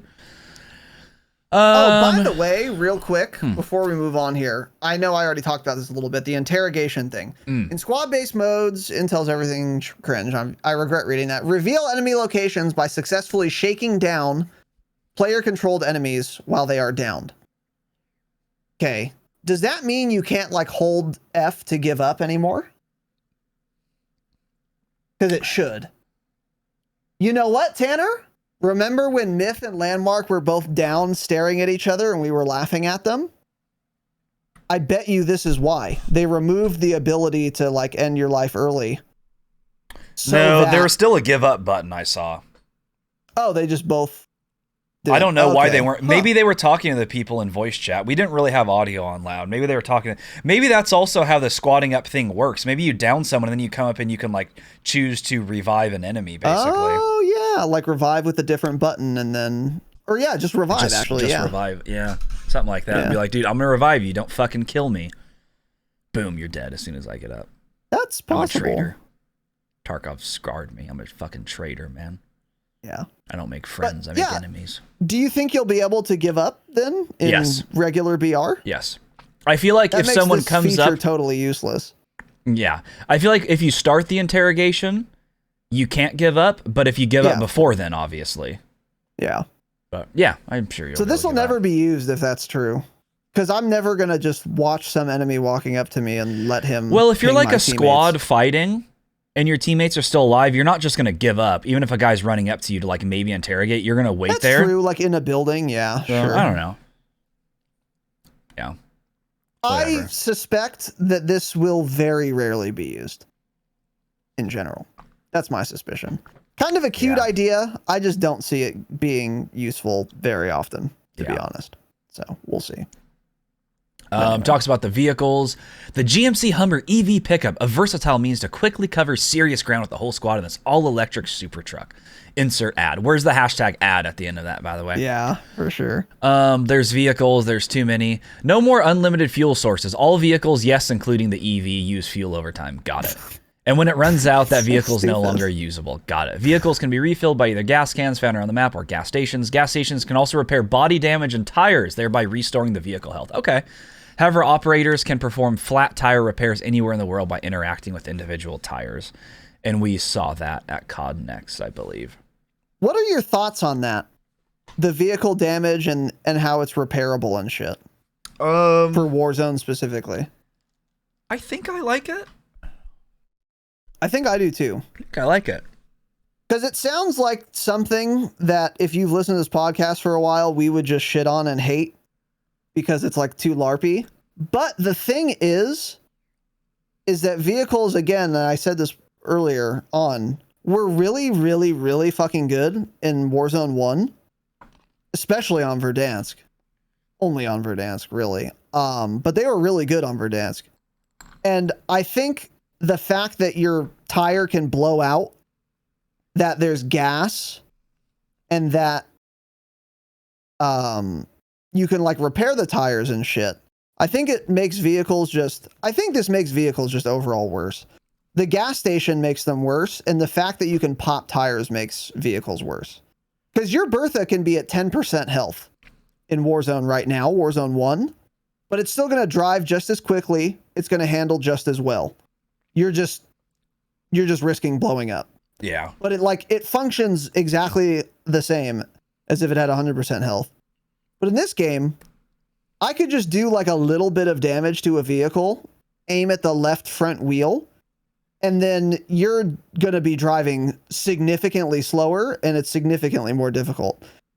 And if any of you have driven a vehicle yet, you will know that that is true. Like, if you get a fucked tire in this game, it's really shit. Like, it's really shit. You really, really do want to fix that. Yeah. So I like that there's an ability to fix the tire, because otherwise vehicles would be totally useless.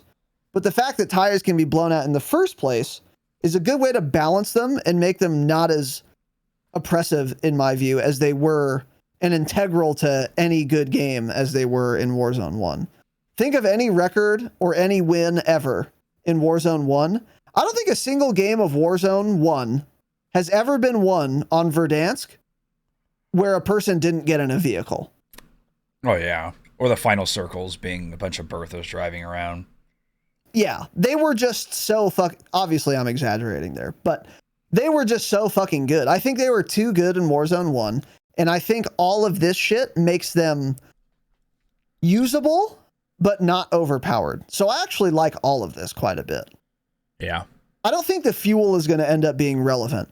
I think specifically the being able to blow out tires is the relevant feature here, though. Yeah,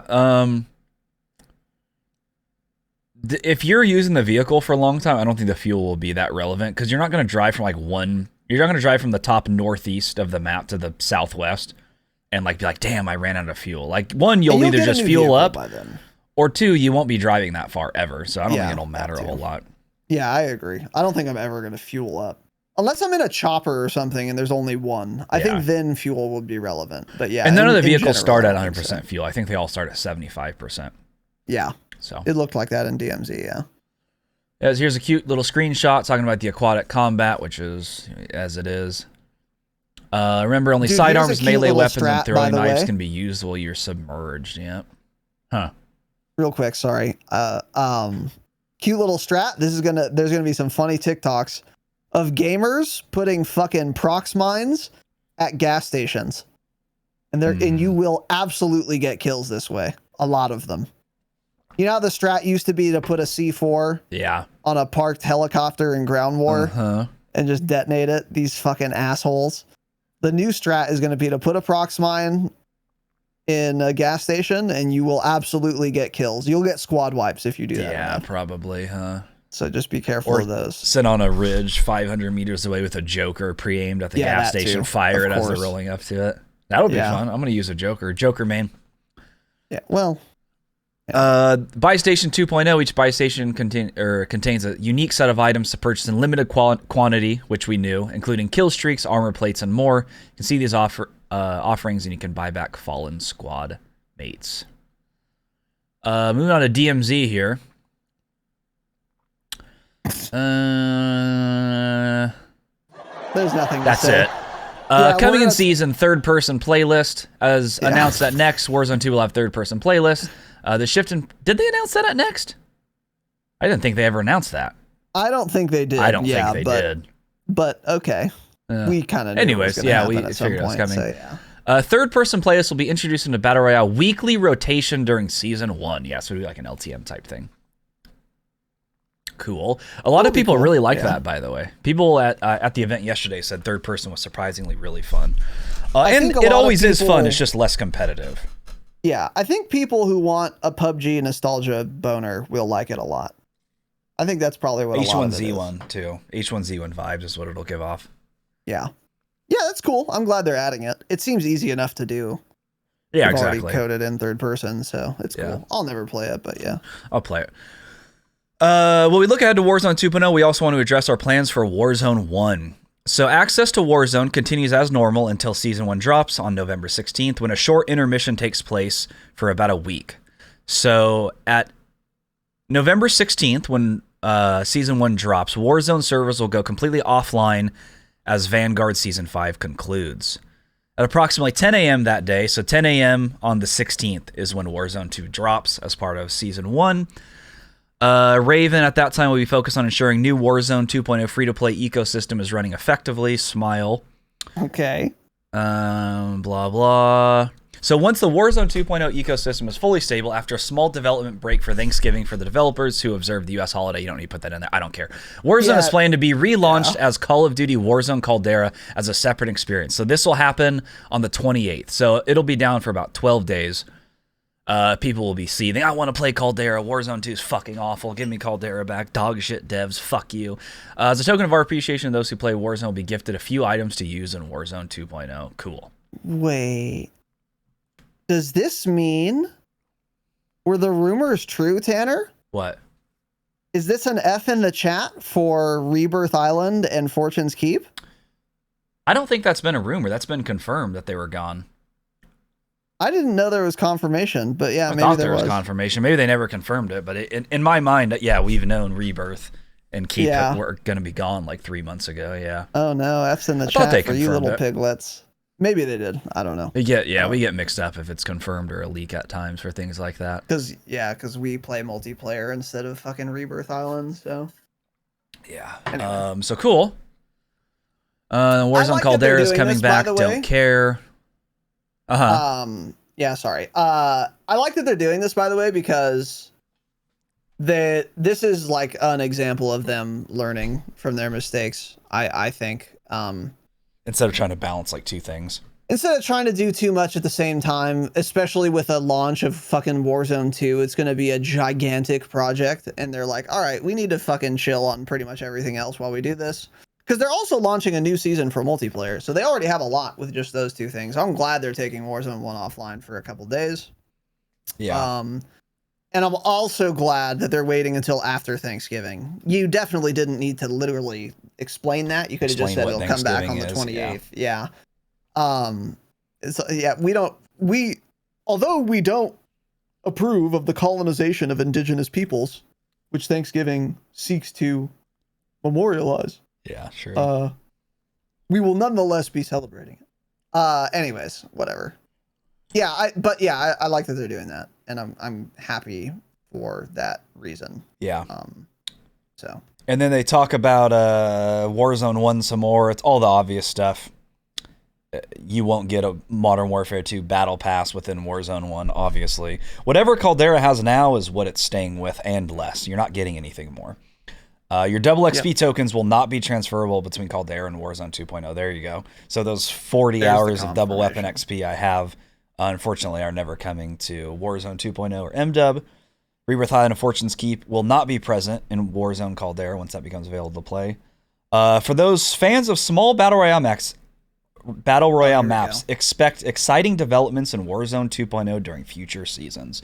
So yeah, and that's been obvious. We knew we were going to get a small map at some point. My guess is Season 3. Season 3 of Warzone. I agree. Small map Season 3. Maybe even Season 2, but I would imagine...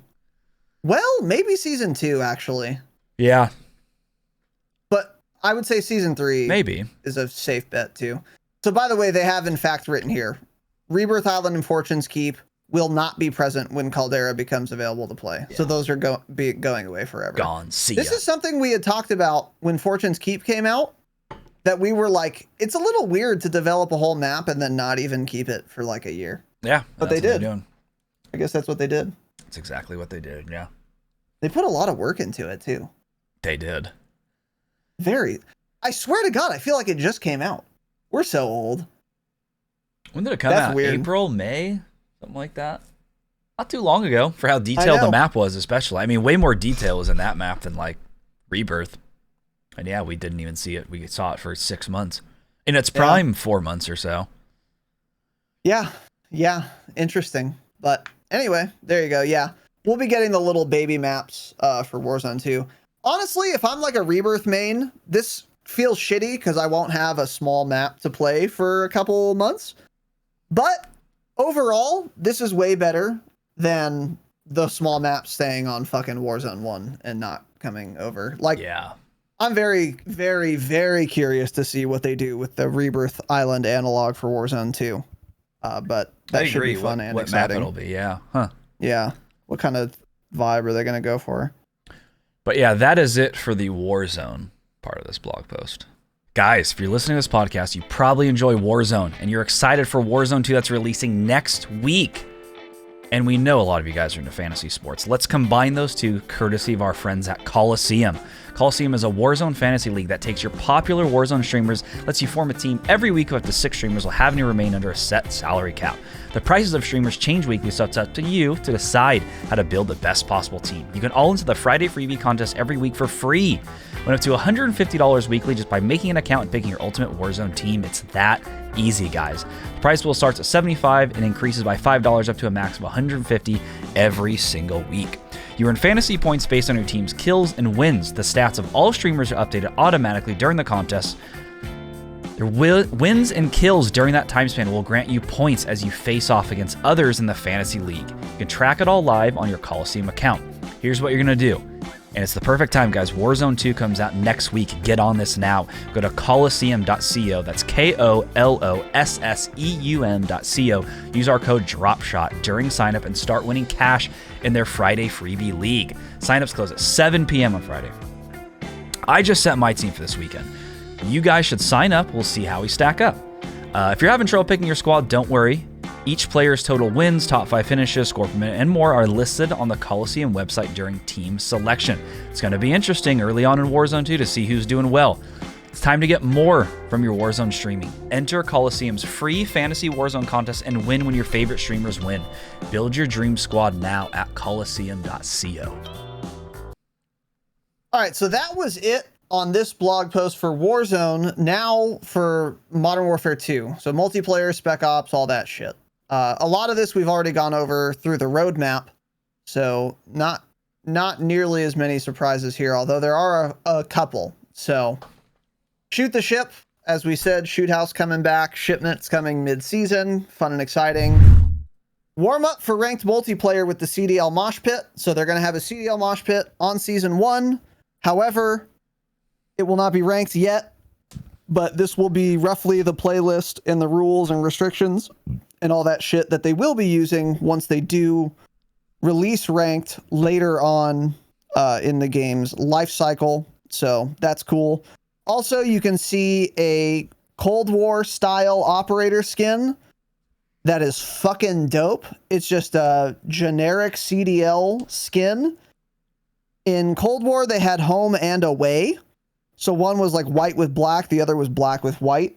I don't remember how you got it, but I got it, and it was fucking dope. So I don't support any particular team. I don't care. But I liked that this was an operator who had his full face covered, Edgelord gang. So I used the fuck out of that thing. Not great for Warzone, because the white sticks out either way.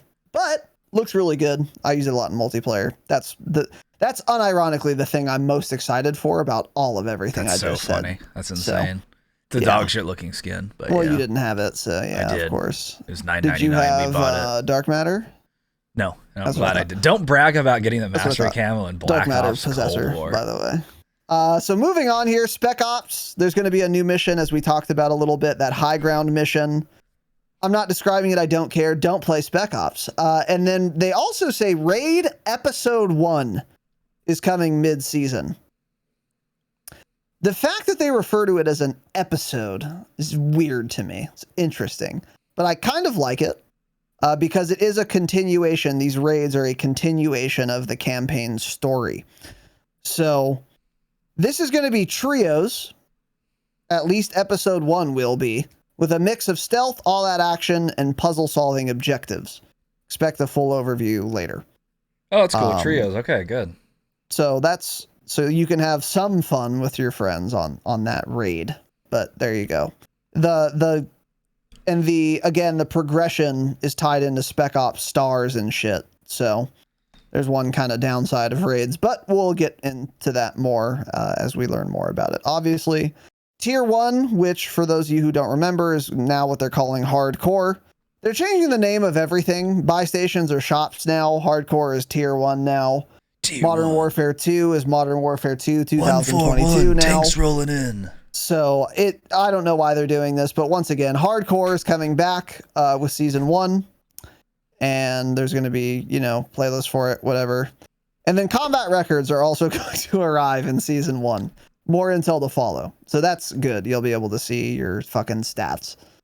So moving on here, introducing the new battle pass. So the battle pass, how it used to work is 1 through 100. It was a straight line. If you bought the premium battle pass, you would get something at each and every one of those 100 stops.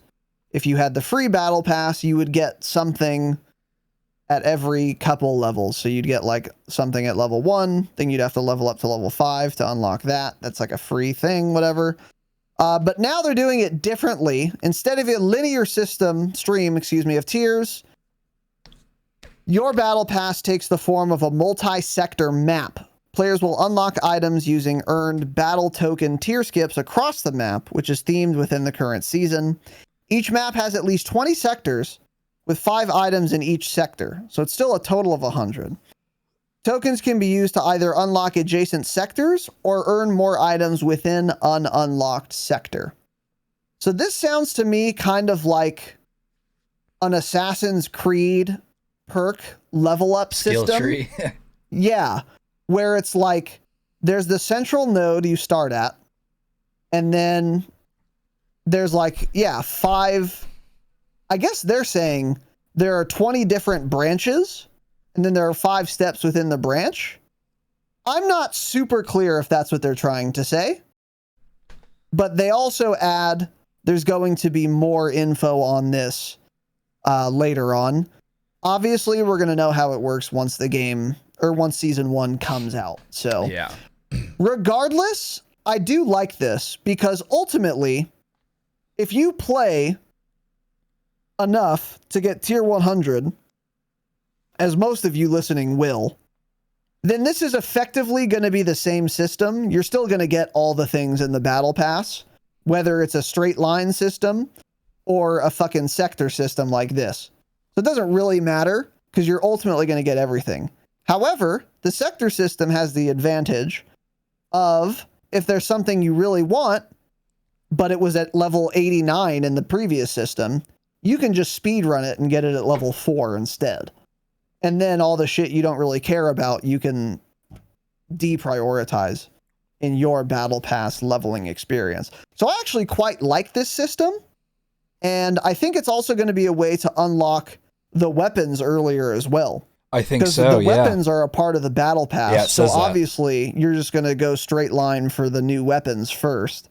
And then you can go for your favorite looking operator skin next. And then you don't give a shit anymore and you can just kind of pick whatever. Yeah. I like it. Or maybe go for like a double weapon XP token first if you want that. Exactly, yeah. Yeah, I think it's a little bit no downsides. It's a little bit more work, like going in and choosing what you want to unlock. But if you're not going to complete the battle pass, this is huge because then you can get just the items you want and not worry about getting 100% to get like something you want at tier 95. And it's good for people who are going to do it all anyways. As you said, you can get the good shit first and then just stop worrying about it and just unlock everything else as you go. That doesn't matter. Exactly. This is once again, I think, an example of a win-win situation. The reason they're doing this, which is really smart for them, is it's going to make them more money. Because if you're some dad who has really liked every tier 100 operator skin in Warzone to date, but you've never had enough time to get tier 100, you might have just been like, fuck it, I'm done buying battle passes because I don't have time to play enough. But I would buy a battle pass if I could get that skin. Well, now you can. So you're happy, and Activision's happy because they're getting your money. And I'm happy as the guy who's going to get tier 100 either way because I can get the shit I want sooner. So like everyone's happy. This is a great system. I'm a huge fan of this. So kudos to Activision. A statement you won't hear me say often, but there you go. So 4 new weapons, 2 are free in the battle pass. They're all free, so don't be alarmed. But we talked a little bit about those in the roadmap discussion. I want to read the description. So for the Victus XMR Sniper Imperatorium platform, too much. Hard-hitting bolty with a 50 cal BMG ammo. It's tungsten sabot-tipped bullets. I don't know what sabot is. Oh, well, there you go. Sabo? Mm-hmm. What is that? I don't know. Something. I know it's a tank Like a round metal too. or Sabo something? rounds. Oh, I don't know. I've never heard that. Interesting. Sabo. Maybe like the It's shape tungsten? of it, of the tip or something? Well, yeah, it must be like because tungsten's a metal, Yeah. right? Yeah. So yeah, Sabo might be like a shape or something. Anyway, it's tungsten, Sabo, and I should have remembered this from my time in the Corps. Tipped bullets are fast and powerful, but require precise shots over long distances. Cool. Sounds like a sniper. Well, yeah, I don't understand. If they're fast, yeah, exactly. They're just trying to add words. It doesn't matter. This is why I don't know why you're even reading. It doesn't matter what they say. It's a sniper rifle. Hold on. Don't say you don't know why I'm reading these. Sometimes these are instructive. In This case, it's absolutely not. Yeah, that is of course true. So it's a bolt action sniper. That's correct. Next is the Boss P SMG Bruin Ops platform. Okay. Oh, I think they're saying the platforms. Can you imagine unlocking a battle pass gun, but you haven't leveled up your M16 enough to get the receiver? Oh, that would no be way that's so how it works, right? funny. Imagine. Probably not, but I mean, it's possible. Ooh, dude. look at that. That's a nice little key mod rail on this thing. This is a pretty little weapon, huh? I love key mod rails, yeah. An aggressive fire rate and modular frame makes the boss, correct, P perfect for the discerning operator who wants to customize their sub. So this is an advantage of an MPX in real life that doesn't matter when we have a Call of Duty gunsmith where every gun is fictitiously and infinitely customizable, but cool. Subsonic ammo hides kill skulls from the enemy team. That's interesting. I wonder if every round is subsonic and you could like by default, and then you can like, so you don't even have to use an ammo mod and you always just get hiding skulls from the enemy team. This is something they did with, oh my God, what was the gun in MW 2019? It was an attachment though. I think it was an M13 attachment. It was either a round or a barrel, but it was blackout rounds where you would, if you used them, your kills would not have the skulls from the enemy team. That's kind of interesting. Yeah. But here I'm curious if this subsonic ammo is an attachment or if it just works by default. Because they made it sound like it's by default your kills just will hide skulls from the enemy team. It is weird they describe it that way. Yeah. It's I almost feel like they're just talking about the ammo mod, subsonic rounds, but then they're just throwing that in there for some reason to confuse us. So who knows? Yeah. Not really sure. Not the biggest deal, but it is interesting. So anyway, there you go. Next is the Chimera assault rifle. God, it looks so small. It looks so small. They make it look very tiny. Yeah. Integrated suppressor. With an integrated suppressor and slow, high energy 300 BLK rounds, the Chimera is adept at close quarters combat. Once again, subsonic ammo hides skulls from the enemy team. Huh. So for this gun, I feel like every round is going to be subsonic. Because that's like the caliber, isn't it? A blackout round? Isn't that no, 300 blackout isn't necessarily subsonic, no. Huh. Oh, okay. I think they're just adding more confusion, just saying this type of SMG has the option to use subsonic rounds. Because that's, I mean, subsonic rounds are in the game now. So, okay. I don't know. Yeah, interesting. Okay, well, there you go. That thing looks like it's going to be, by the way, so in terms of Warzone, the sniper rifle is going to be a sniper rifle. It's impossible to say how well that's going to do because I don't know how snipers are going to work. The MPX, probably not going to be meta. The Boss P, I don't think it's going to be that good. Maybe it will be, but nothing about its design or description lends me to believe that. I feel like the Fennec might be really overpowered. I don't know. We'll talk more about this on Saturday. However, Chimera Assault Rifle has the potential to be a goated secondary for your sniper loadout. I mean, it's literally designed to be a hybrid AR SMG kind of weapon. That's how people build ARs as sniper support in Warzone 1 right now. They either take a gun that already is kind of this way, like they would do with like a fucking growl, for example. Mhm. I don't know if a growl fits that category necessarily, but, or, you know, the gun comes this way. Like you wouldn't have to use a suppressor attachment on a Chimera.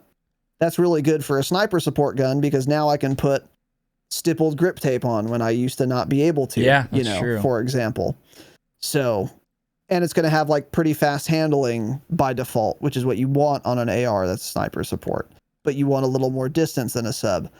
This is a gun to keep an eye on, I think, for sure. And it'll be coming mid-season, but yeah, if snipers are going to be really dominant in Warzone 2, then I suspect, hopefully, honestly, this is going to be a good sniper support gun to pair with it, because this is what it should do well, you know? So Yeah, the we'll way they see. describe it. It's a pretty looking little gun, too. Big It's a cute fan little of it. sucker. Yeah, real cute. Looks Like good. the color. Yeah, it looks great. It's going to look good with Orion camo, which I will have before you. So Probably, anyways. yeah, I would imagine so. M13B, I'm the boy on the toy, so yeah, I can stomach playing longer than you fucking idiot, using a keyboard and mouse spit gif. Yeah, Imagine. I guess so, huh? Imagine. I transcribe all my podcast notes now, by the way. I don't know if you knew that. I'm above it. I'm above the keyboard, so now I've downloaded an application that is text-to-speech, so I talk and it writes my notes for me. Wow. I'm done using a keyboard. Yeah, I mean, keyboards shouldn't exist. Keyboards keyboard are and a mouse should cringe not and they're exist. beneath me. I'm the boy on the toy. I refuse to use one. So, Yeah. anyways. You should get rid of like the your Go XLR and all that too. Just like put a controller in, you know, press X and A to play audio. That's a good and idea. stuff. A little Just- controller Just attachment. a bunch of toys on the table. Yeah. Yeah, a lot of toys on the table. Yeah. Toys There's are a toy tots, on the man. table. Yeah. Anyways, lastly here, the M13B. This is features a short stroke piston system that allows for a high rate of fire and low recoil. This is going to behave like exactly like the M13 from MW19. Yeah. So, by the way, how to unlock these things? The first two free with the battle pass, and then the other two you can either buy a store bundle or do a weapon unlock challenge. The reason I point this out is that before how it worked was you could buy a store bundle for a gun you haven't done the weapon unlock challenge for, and you can use it, but you wouldn't be able to change the attachments until you unlock it. I wonder if now, if you buy the store bundle, you can just change all the attachments you want once you start leveling the gun. I wonder if this is what that implies. Because if this gets me around doing cringe weapon unlock challenges, Huh. Activision's going to make a lot more money off me this year than they did last maybe year. Activision devs do play their own game, actually. Yeah, that'd be a great And idea they to make just money. refuse to do their challenges. Yeah. Interesting. Do Wow. you think that's possible? I would love it. Not sure if they're going to do it that way, though. I don't know. Yeah. Huh. I don't know either. Interesting. But keep an eye on that because I wonder if we're going to get a we will Vault test season that. one. We will find out. Yeah. So I will buy a store bundle and see if it just unlocks it and allows me to tune it. Oh, yeah. Hopefully my COD points actually transfer over, man. They haven't showed up yet since we don't have a store. Oh yeah. What if They I have probably 0 did. COD points and they rip me off? Well, I should have 27,000. gotten half of those. So anyway. There's no way to split Next them. is operators. I refuse to go into detail on any of them. I don't care. Squad goals. Don't wanna go Modern into Zeus? Warfare FC kicks off in season. Whatever Oh, name Gaz you is coming call back, it cool. by, the international game of soccer is making its impact in season 1 through the Modern Warfare FC event. What is FC? Football club. Shouldn't it be SC? No one calls it soccer except for dumb Americans. It's football. It's soccer. You're a communist. It's you know that? played with your foot. If anything, why is football called football? Because we make the rules, bitch. Yeah, Back-to-back well, World War champions. It's football now. I don't that care how it if it works? makes sense. Yes, Yeah. of course. Okay. You did not spend any time in the core, and it shows, man. Did you see that one YouTube comment about the guy in the core? Yes, I did. Yeah. That was funny. He was like, "Keep Yeah, doing it. he I think it's hilarious." And I was in the core. It'll piss Yeah, off someone eventually, though. Someone will get mad, but those people are fucking retards anyway. So yeah, obviously I was not in the core, so relax. I won't be buying any of these. Fuck soccer. Yeah, I don't care about this. So they're teaming up with soccer. Don't I don't care. know. Leo Messi's coming to the care at game all. if you want to spend $40 probably on his little skin. Don't care. He's never launched COD in his life. Football is cringe and soccer also is cringe. So I don't know. Sports are cringe. Video game is our king. Yeah. It's much harder to be an esports athlete than a fucking professional soccer player. I mean, it's harder to be a podcaster than it is, like Cristiano Ronaldo or anything. Things. Yeah, it takes more skill. Of course true. Absolutely, yeah, for sure. I mean, I'm exhausted. Oh, yeah. People don't get it, man. Yeah, they don't. Some say it's harder than being a U.S. Navy SEAL running a podcast. Well, yeah, I knew some teams guys in the Corps. Did you?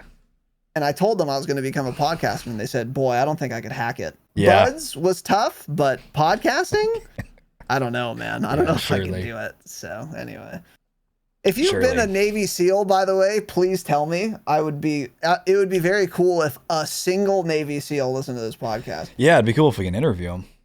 Yeah, get them on the. See if they ever use the honey badger IRL. Yeah, true. I could ask them about some wet work they've done. Yeah. We just take over the Jocko podcast. Fuck off, Jocko. Damn, dude. This is my lane now. Come on, man.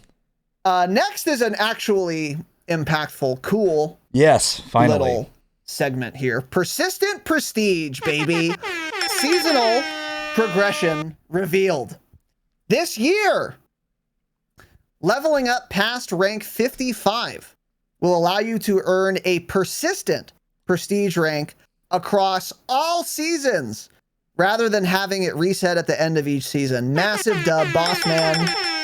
I'm a huge fan of this. I don't know why they implied that it was not going to be this way in their last fucking blog post. Maybe it was more clear than I thought it was, but Tanner and I did not get that impression. But regardless, we are happy to be corrected in this way. This is exactly how Prestige should work. I'm very glad. But let's read some more details. Beginning in Season 1, reaching rank 56 will unlock Prestige 1. This will grant an emblem, additional rewards, and a set of challenges. Complete those to unlock an exclusive calling card. So I wonder if that is going to be the equivalent of like 100% calling card in BO4. No, because it'll probably be dumb challenges like in Warzone, pop not 3 that many, UAVs. I would imagine, right? It'll be like I don't know if you're even aware, there are Warzone seasonal challenges now. You probably have just never clicked on the tab ever, because no one does ever. But there are Warzone seasonal challenges in every single time. No one looks at them. I'm aware that they exist, but they are, they're tucked away, they're hidden. They're separate from like the... I don't care. It's somewhere in the barracks. I'm not even describing it. But, it's so dog shit. Yeah. Yeah. But so I feel like it'll be just similar to those dumb challenges. And the calling card. Hopefully If the calling card's cool and animated, then yeah, it'd be something to go for sure. Yeah. Yeah. So anyway, Season 1 includes 4 more prestige ranks, which also unlock a new set of challenges and rewards. So Prestige 2 is rank 100. Prestige 3 is rank 150. Prestige 4 is rank 200.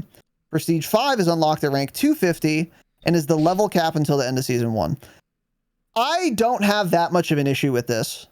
It does, it does kind of handicap players who want to be like a way higher level than everyone else. That won't really be possible because there's going to be enough nerds who all get rank 250. It's still capping. That's the issue for me, yeah. Which kind of sucks, but it's still way better than like the last year's system. And I also like how the ranks are not... I like how the ranks are just 1 to 250. That's really good. Because I think how it worked, I'm not sure, because the last system was too complicated. But I think how it worked was you could be like level 1 through 55, and then Prestige 1, level 3, or Prestige 3, level 1. And if you were Prestige 3, level 1, there's a 1 next to your name with a different emblem. And an ignorant onlooker might think you're a lower level than the guy who's Prestige 2, rank 3, even though you're a higher rank than the guy who's Prestige 2, even though the number next to your fucking emblem is lower than the other guy's emblem. This was dumb. I like how it's just one number. Yeah. So even if I haven't memorized what the fucking emblems mean, I can say, oh, well, this guy is obviously more of a nerd because the number is higher and I can count. Yeah. I'm very happy to see that as well. This is great. Also, these emblems are animated. There were numerous of them that were shown at the event yesterday, and a lot. I don't know if all of them are, but I saw numerous animated ones. So that's cool. Yeah, that's cool. So then they also say at the end of season 1, players can continue ranking up from wherever they ended up on the prestige ranks. This allows I read that, but I didn't put it in my brain. I was thinking about dinner. At the end of season 1, players can continue ranking up from where This allows players who may not have enough time to level up catch up in later seasons, while also not resetting the progress of anyone who's reached the max rank during that season. Holy shit. Yes. So in like season 3, we can be like rank 200 or 750, and some other guy can still be like rank 70 because he didn't play, the previous 2 seasons or something. Exactly. But he won't miss any of the emblems or challenges or rewards and shit because we're all on the same linear track. Yeah. Yeah. Overall, I think this is a good system and it benefits most people. Yeah. I wish the cap was higher than 250 for a season, honestly. I mean, Warzone, it was up to 1,000. But then it's like, if they don't cap it, then there has to be a cap at some point, or else you're going to have these guys that are like rank 15,000 in, 6 months, and then it just look weird next to their name. So I get why they have to like cap it in some way. So I think this is the best possible system they could have done to please the most amount of people. So I am overall happy with this for sure. I agree. Although I think maybe one thing they could have done is the same system where like, okay, season 1, prestige 5 is the highest prestige you can get. And it's also the last place where there will be challenges or a new emblem.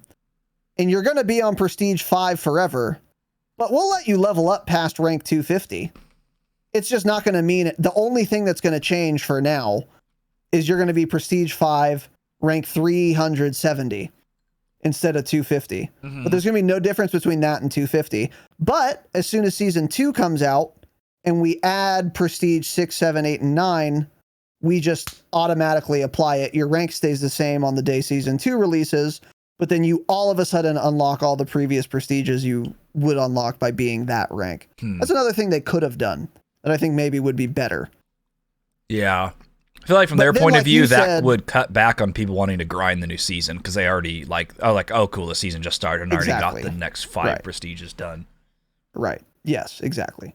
So just something to think about, but it doesn't matter because what I say isn't going to change Infinity Ward. But and overall, I will absolutely take this system. I think it's way better than the last one. So this is really big for sure. Okay, moving on. Out of combat overview. So CDL 2023 kicks off. Its first major will also host Code Bowl 3. It's probably sponsored by Mountain Dew. Isn't it Mountain Dew Code? Is that what that is? Or is that the Call of Duty? No, that actually may be the Call of Duty endowment thing. Okay. It's either Mountain Dew or COD endowment. I don't know. Because they're also partnered with Mountain Dew and they make the code shit. So I don't know. Code Red or whatever, yeah. But it's CODE, Call of Duty Endowment Bowl. That's probably it. Yeah. So if you own MW 2, by the way, you get premium XP in Warzone 2. And so that's the way they're incentivizing buying the box. Okay. Support the Call of Duty Endowment in honor of Veterans Day. Through November 13th, visit a participating Pilot or Flying J travel center? What the fuck is that? You don't get out much, man. It's a big gas station. Pilot and Flying J's. Why do they call it a travel center? Because it's a truck gas station. They have like showers. There's fucking restaurants in there. Yeah, but they're also a normal gas station that you can go to. Yeah. Get your cock sucked by a lot lizard. Get a baggie of meth. And then get a fucking an endowment code. Careful, we have a lot of truckers listening, man. They're gonna get pissed off. No, they're not. They're getting their dick sucked by a lot lizard and doing a line of meth. They're not happy. They're not unhappy. And then driving 12 hours the next day, falling asleep at the wheel. They're nodding along emphatically. Yeah, he gets it, man. He gets me, man. That's what they're doing. Yeah. You spent some time in the Corps and as a truck driver after? I've done a lot in my 30 years. Yeah, okay. That's the lot lizards, friends of the pod. Absolute friends of the pod. They're doing a valuable service.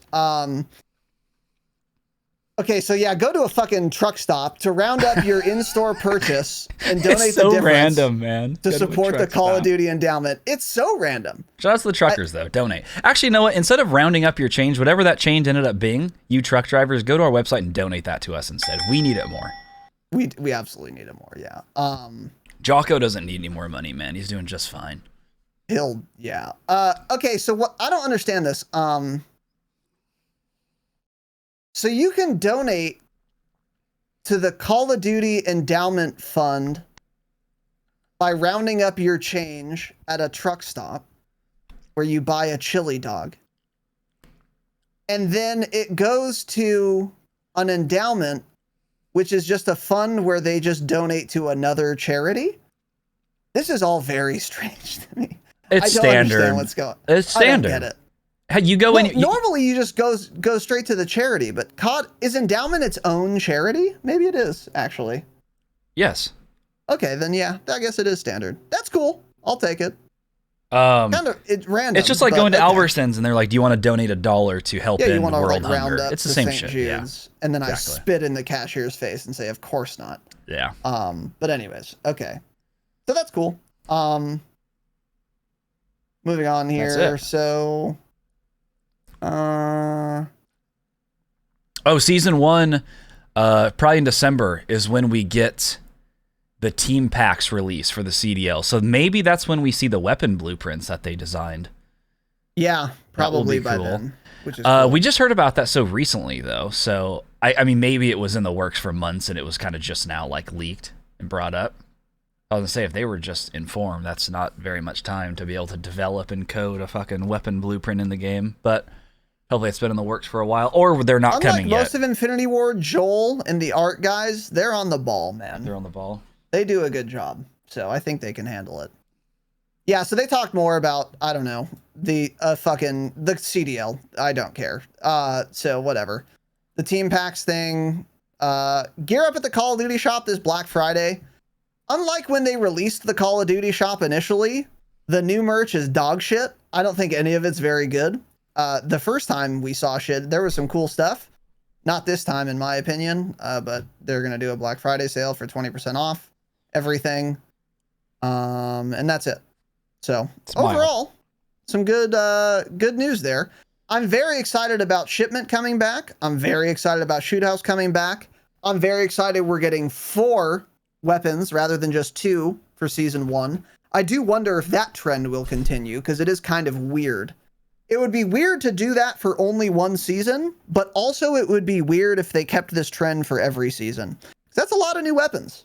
Yeah. That's a lot to commit to. In either case, I will take it, at least for season 1. And it's going to, again, make the camo grind in the long run a lot fucking easier because you're going to have a lot of good weapons from every category to choose from. And pretty much every DLC gun they're going to add to most categories is going to be better than the worst launch gun in that category, probably. Yeah, I don't think we're getting a worse AR than an M16 for a while. Exactly. So, yeah. But yeah, the season's looking pretty juicy. I'm excited to get Shoot House on the launch of Season 1 and then Shipment later on. Great map for doing my SMGs and shotguns, which I really haven't touched yet, so I'm glad I haven't, and I'm for sure not going to focus on them now. I'm going to try to get more garbage done this weekend. And then, Shoot House with SMGs is the perfect map to level those up and do really well. So, excellent. Excited for that. Excited for Warzone. Yeah, obviously. Not excited for DMZ for Warzone as well. Not excited for DMZ, unfortunately.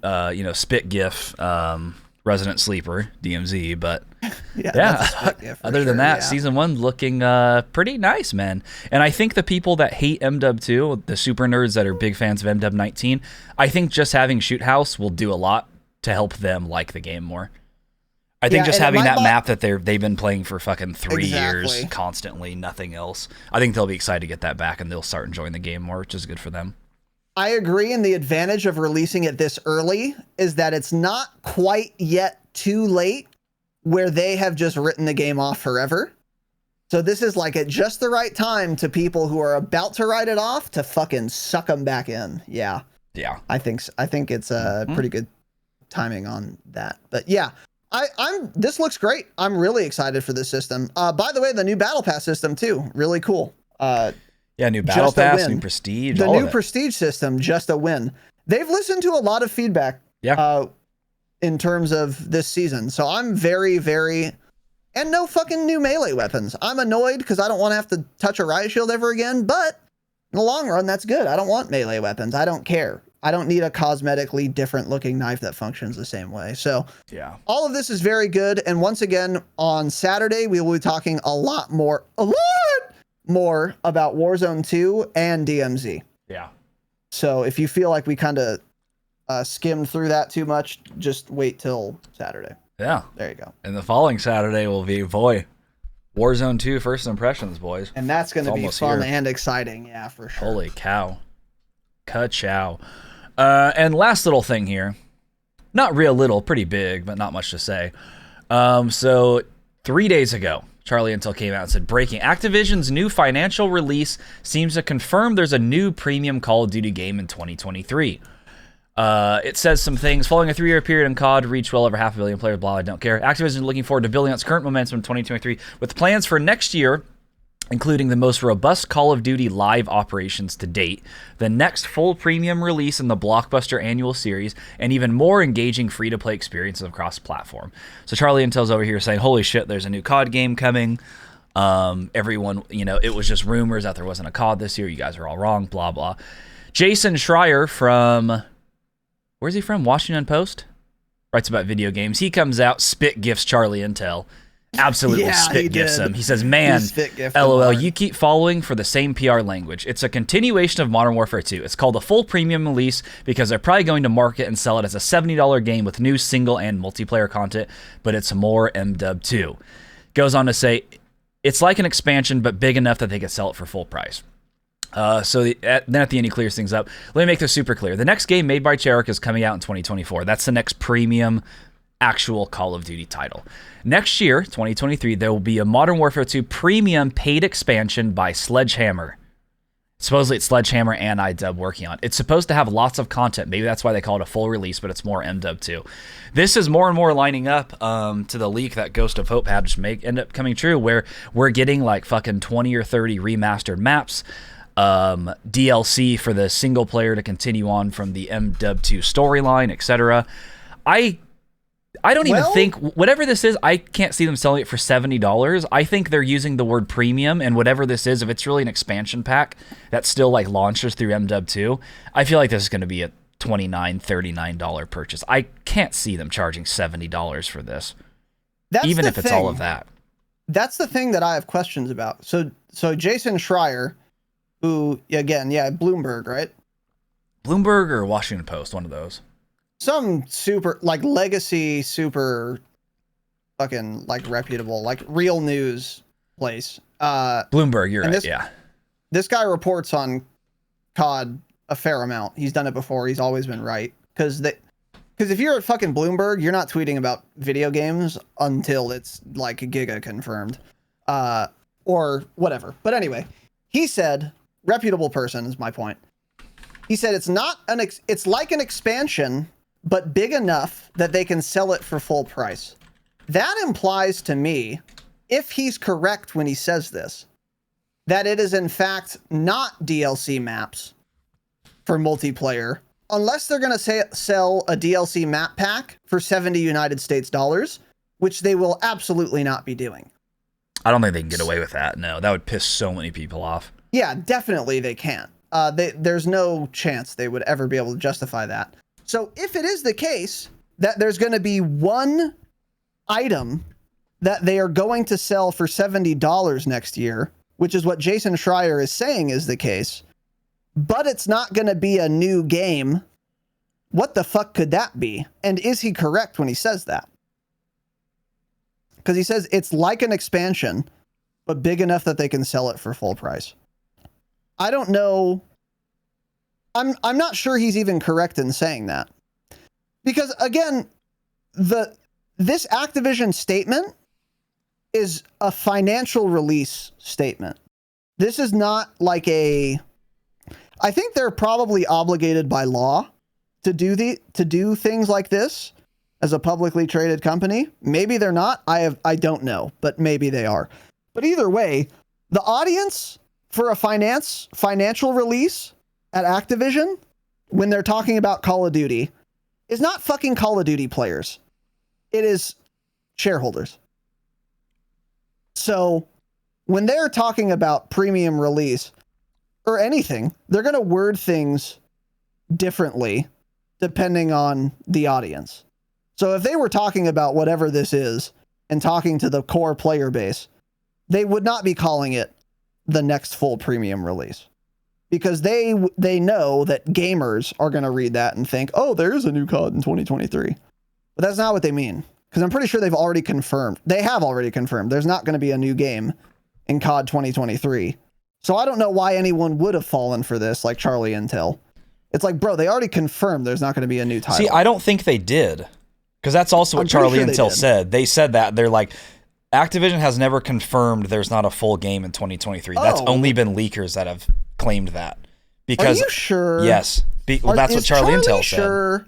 Because he said Charlie's bullshitting. It's the rumor's always been that Treyarch was developing a 2024 game, and there were no rumors for 23, which made people believe it was going to be a 2-year life cycle. But supposedly that was never confirmed.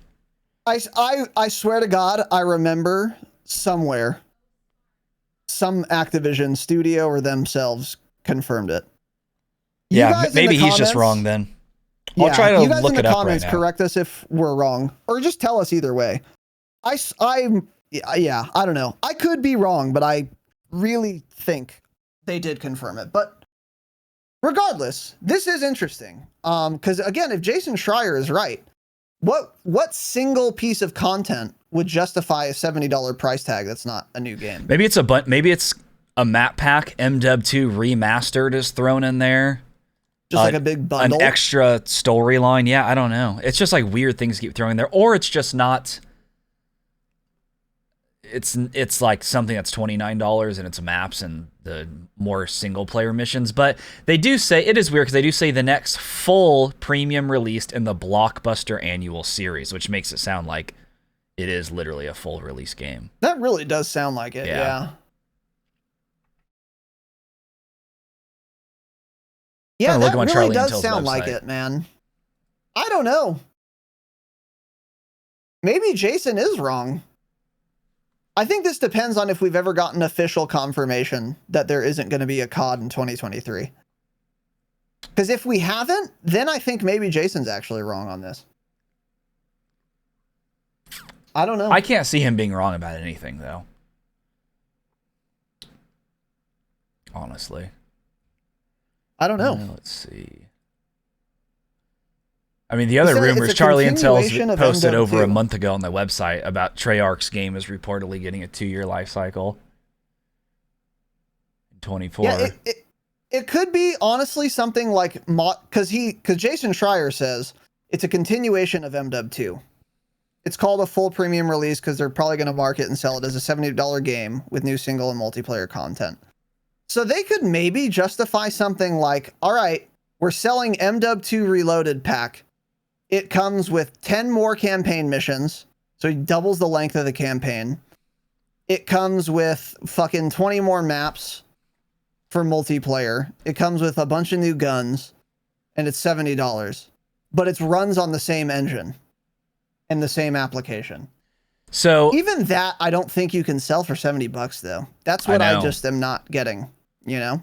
So oddly enough, maybe that's why Jason Schreier's, kind of getting mad here. He's the one that reported it. From what I can see, it was never official. He's the one that reported back in February that Treyarch's game was supposed to release in 23, but it was delayed to 24, sources tell Bloomberg. He said it's a shocking move that can have a massive impact on the franchise and the industry. And then even back then in February, he said, sounds like plans for 2023 are still a little nebulous, but will include ongoing DLC for MW2, and Treyarch gets an extra year of development time. Okay.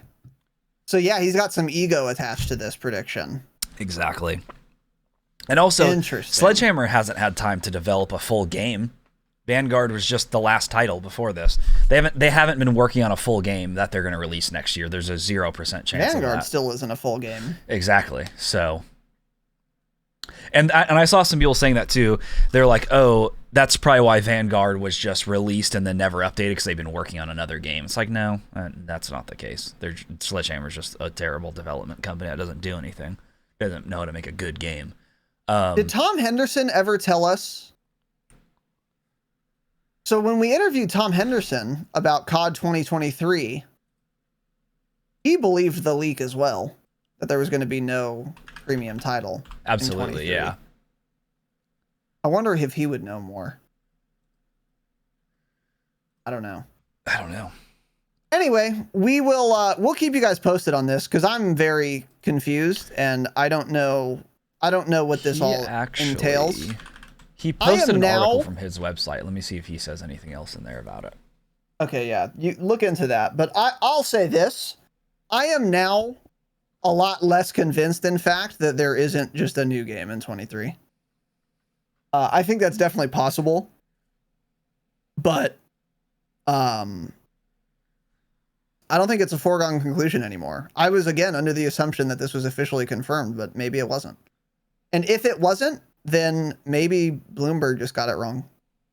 That's entirely possible. So we will definitely keep you guys posted on this, though. Any other news from Thomas J. Henderson? No, it's pretty much just talking about what Jason said, so no. Okay, so other than that, fuck toys, that's it for this episode. We hope you guys enjoyed. Very excited for the future of this video game. On Saturday, we're talking DMZ and Warzone 2.0. And, you know, we got a lot of fun and exciting eps coming up. We've got Warzone 2 obviously releasing. That's going to be fucking insane. Season 1 releasing for multiplayer. I'm really excited for that as well. There's going to be a ton of great content here on the pod. On our Thursday eps, you can make sure you stay up to date on the news, the patch notes that have already happened, if we get them, etc. And then on our Saturday eps, we're going to have a lot of opinion to sink into. First impressions, reviews of game modes, things like that. So reminder, this Saturday, we're going to be talking about DMZ and Warzone 2.0. And that's going to be a lot of fun. So make sure you are there. You can find our schedule on our Twitter as the pinned tweet, or in our Discord. You can always join the Discord. We have a nice handy little camo tracking Google sheet that is interactable. It tells you how much percentage of your camo you've done. It's all made for you. Simply go to the Discord, go to the announcements tab, and you can find it there and make a copy with the click of a button. Shout out to whoever the fuck made that. It says so on the thing, so whatever. Thanks. But in addition, our schedule is always on the Discord, and of course our small but vibrant and extremely humble community. Find people to play with, whatever.